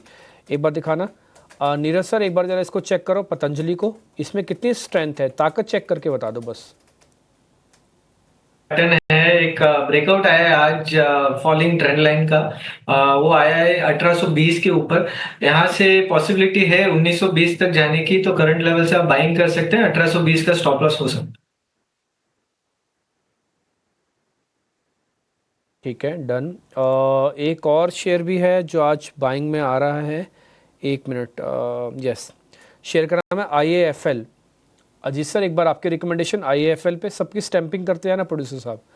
IAFL देखिए यहाँ पे अपने प्रीवियस स्विंग हाइज को रीटेस्ट करने के बाद रिकवरी का एक ट्रेंड देखने को मिल रहा है, तो नो डाउट एक बेस फॉर्म हुआ है एक रिकवरी के बाद 20 EMA को होल्ड करते हुए, तो ये दिखा रहा है कि करीब 360-65 तक के लेवल्स तक ये स्टॉक आपको जल्दी नजर आ सकता है, तो 330 का एक स्टॉप लॉस के साथ आप लॉन्ग पोजीशन करंट लेवल पे IFL में इनिशिएट कर सकते हैं। ठीक है, इस पे भी लगाओ बाय के स्टैम्प। सर ने आपको लेवल्स बता दिए, बकायदा स्टैंपिंग सबकी करते जाओ, वेरी गुड। टारगेट और स्टॉप लॉस भी छप के आता है तो और अच्छा लगता है, साफ सुथरा ट्रेड हो जाता है, लिखतम और वक्तम दोनों ही काम हो जाते हैं पूरे। एक जरा शॉर्ट कवरिंग के 2 शेयर पता करता हूँ। नीरव भाई, एक बार जरा आप चेक करना AU बैंक, इसकी फ्यूचर वाली प्लेट भी दिखाना। हाँ, वहाँ पे शॉर्ट कवरिंग हो रही होगी, शेयर करीब 2 से 2.5% ऊपर है और ओपन इंटरेस्ट शेडिंग हुई है, ये चलेगा। और AU स्मॉल फाइनेंस सर, देखिए ये जो स्टॉक है ना, lower top lower bottom formation बना रहा है और अभी तक जो इम्पोर्टेंट टॉप है 572 का वो ब्रेकआउट नहीं किया है, तो जब तक वो नहीं करेगा तब तक ज्यादा बड़ी बाइंग नहीं आएगी, सो इसको अवॉइड कर सकते हैं eight this point of time. Okay, इसको अवॉइड करने के लिए आप बोल रहे हैं, ठीक है बॉस, इसको हमने नोटिस कर लिया। एक शेयर फिर मेरे को आपसे और पता करना है, जस्ट अ मिनट।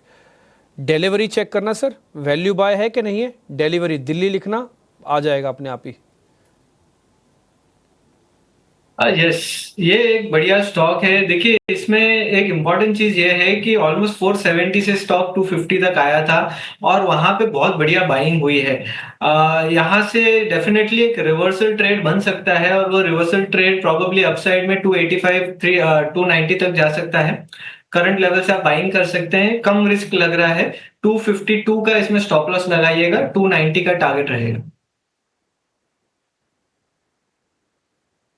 ठीक है, एक लास्ट ट्रेड मेरी तरफ से होगा, उसके बाद फिर मेरे सहयोगियों के पास काफ़ी सारे क्वेश्चंस हैं। मैं अनवाइंडिंग के शेयर्स भी चेक कर रहा हूँ, जहाँ पर आज रिकवरी के बावजूद भी किसी तरह की कोई खास रिस्पाइट नहीं है। कमिंस इंडिया दिखाना, कमिंस इंडिया, ये सीरीज़ के क्लोजिंग में तो अच्छे चलते हैं सिमंस और कमिंस, लेकिन सीरीज़ जैसे थोड़ी आगे बढ़ती है ना, फिर ये फ्लॉप हो जाते हैं, ज़्यादा मूड नहीं बना पाते, चल नहीं पाते। अजीत सर, एक बार ज़रा कमिंस इंडिया चेक करना। डीपी देखिए एक बेस तो कम हुआ है, बट अभी ये अपने मेजर एवरेजेस के पास रेजिस्ट कर रहा है। 3100 के पास का 200 डेज प्लेस्ड है, 2950 इसका लोअर बैंड है, तो करीब करीब ये 150-200 पॉइंट की जो रेंज है इसमें अभी फंसा हुआ लग रहा है मुझे। तो एक बार वेट करना चाहिए 3100 का ब्रेकआउट का, तब आपको एक अच्छा मोमेंटम देखने को मिल सकता है और उस केस में करीब 3250-3300 तक के लेवल्स स्टॉक में आपको दिख सकते हैं, तो वहां पे आप 3000 के स्टॉप लॉस के साथ 3100 के ऊपर बाय कर सकते हैं। 3250-3300 तक के टारगेट्स के लिए। वॉच इंपॉर्टेंट लेवल्स जो अजीत बता रहे हैं उन लेवल्स पर एंट्री अपॉर्चुनिटी डेवलप करने की राय इस वक्त बनती हुई कमिंस इंडिया पर 2994 के स्तर पर इस वक्त कामकाज होता हुआ। एक बार इंडेक्स की रिकवरी को जरूर देखना चाहिए क्योंकि जिस तरह से सेंटिमेंट्स डेवलप होते हुए देखने को मिले हैं, बैंक निफ्टी कह सकते हैं दिन के उच्चतम स्तर पर इस वक्त ट्रेड करता हुआ 400 अंकों की रिकवरी यहाँ पर देखी जा चुकी है। निफ्टी में करीब 70-80 अंकों की रिकवरी।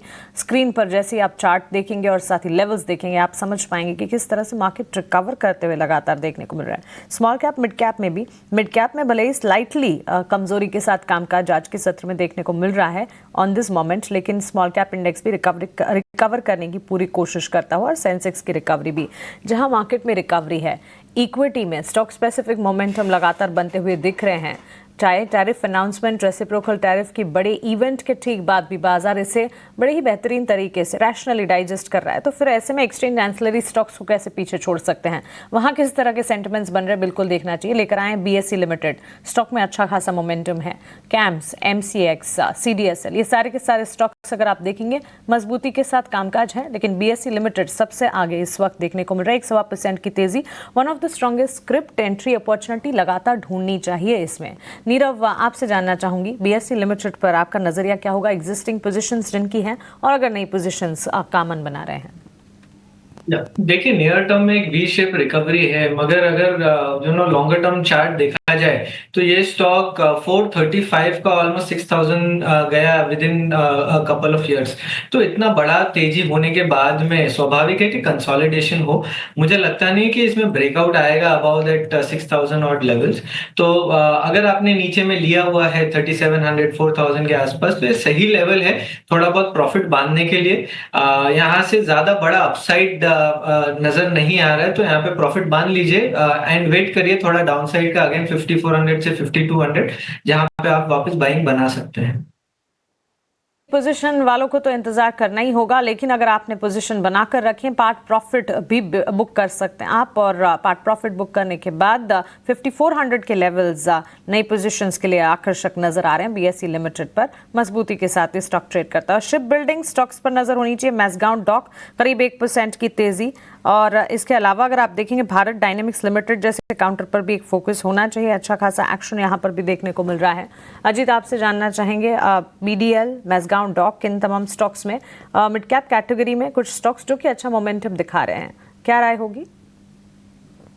बिल्कुल मानसी, देखिए यहाँ पे मजगांव डॉक ने आउट परफॉर्म किया है with in the defence basket. Stock ने अपने रिकॉर्ड हाइस को रिक्लेम कर लिया था। अब थोड़ा बहुत कंसोलिडेशन यहाँ रिकॉर्ड हाइस के बाद से देखने को मिल रहा है। मुझे लगता है कि एक अच्छा पिवट फॉर्म हो रहा है 20 के ऊपर।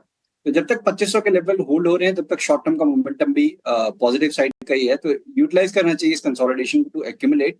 2800 के ऊपर एक नया डिसाइसिव मूव देखने को मिल सकता है, जो कि स्टॉक करीब 3400-3500 तक ले जाए। तो यहाँ पे आप लॉन्ग पोजीशंस बना सकते हैं 2500 के क्लोजिंग स्टॉप लॉस के साथ। साथ ही साथ बीईडीएल में भी एक सिमिलर स्ट्रक्चर ही है, बट यहाँ पे अभी और रूम है बिकॉज अपने रिकॉर्ड हाई से गिरावट के बाद करीब 1600 से लेकर 850 का जोन आया था। एक अच्छा टाइम इसने स्पेंड किया है पिछले करीब 3-4 महीनों में एक रेंज में, और अब उस रेंज के ब्रेकआउट के बाद एक फ्रेश पिवट फॉर्म हो रहा है, जो कि 1220 ये आपका एक स्टॉप लॉस इसने बना दिया है, और ऊपर पे करीब 1450 से लेकर 1500 तक का पोटेंशियल स्टॉक में नजर आ रहा है। मैसगांव डॉक इन काउंटर्स पर ये एक नजरिया। इसके अलावा भारत इलेक्ट्रॉनिक्स लिमिटेड पर भी फोकस होना जरूर चाहिए। स्टॉक में रिएक्शन तो नहीं आ रहा है, लेकिन इंडियन एयरफोर्स से कंपनी को 593 करोड़ के ऑर्डर्स जरूर मिले हैं। इस वक्त हम देख रहे हैं 283 के लेवल्स पर एक मंद चाल है। आकाश मिसाइल सिस्टम मेंटेनेंस के लिए ऑर्डर कंपनी को मिलता हुआ दिखा है। ऑर्डर विन के चलते फोकस में नीरव, भारत इलेक्ट्रॉनिक्स लिमिटेड पर कोई राय? देखिए, इसका जो चार्ट पैटर्न है थोड़ा सा नेगेटिव है। Lower top lower bottom formation बना रहा है और लॉन्गर टर्म में एक फ्लैग फॉर्मेशन है। तो उसका एक रेजिस्टेंस है 300 पे, जहां से सेलिंग आई है।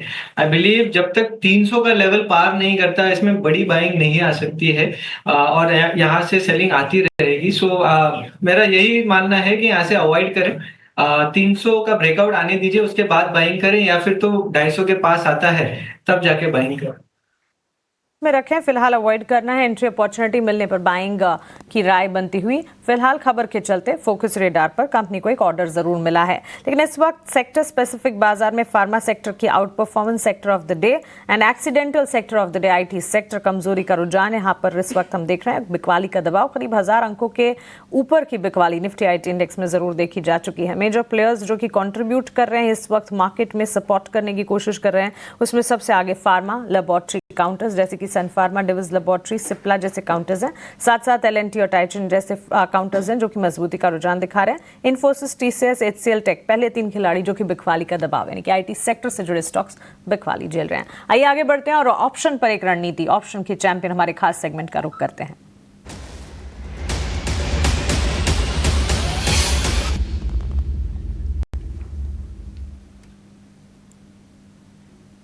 फिनवर्सी 5 की ध्वनि पटेल हमारे साथ जुड़ गई हैं ऑप्शन स्ट्रैटेजी लेकर। गुड मॉर्निंग ध्वनि, बताइए।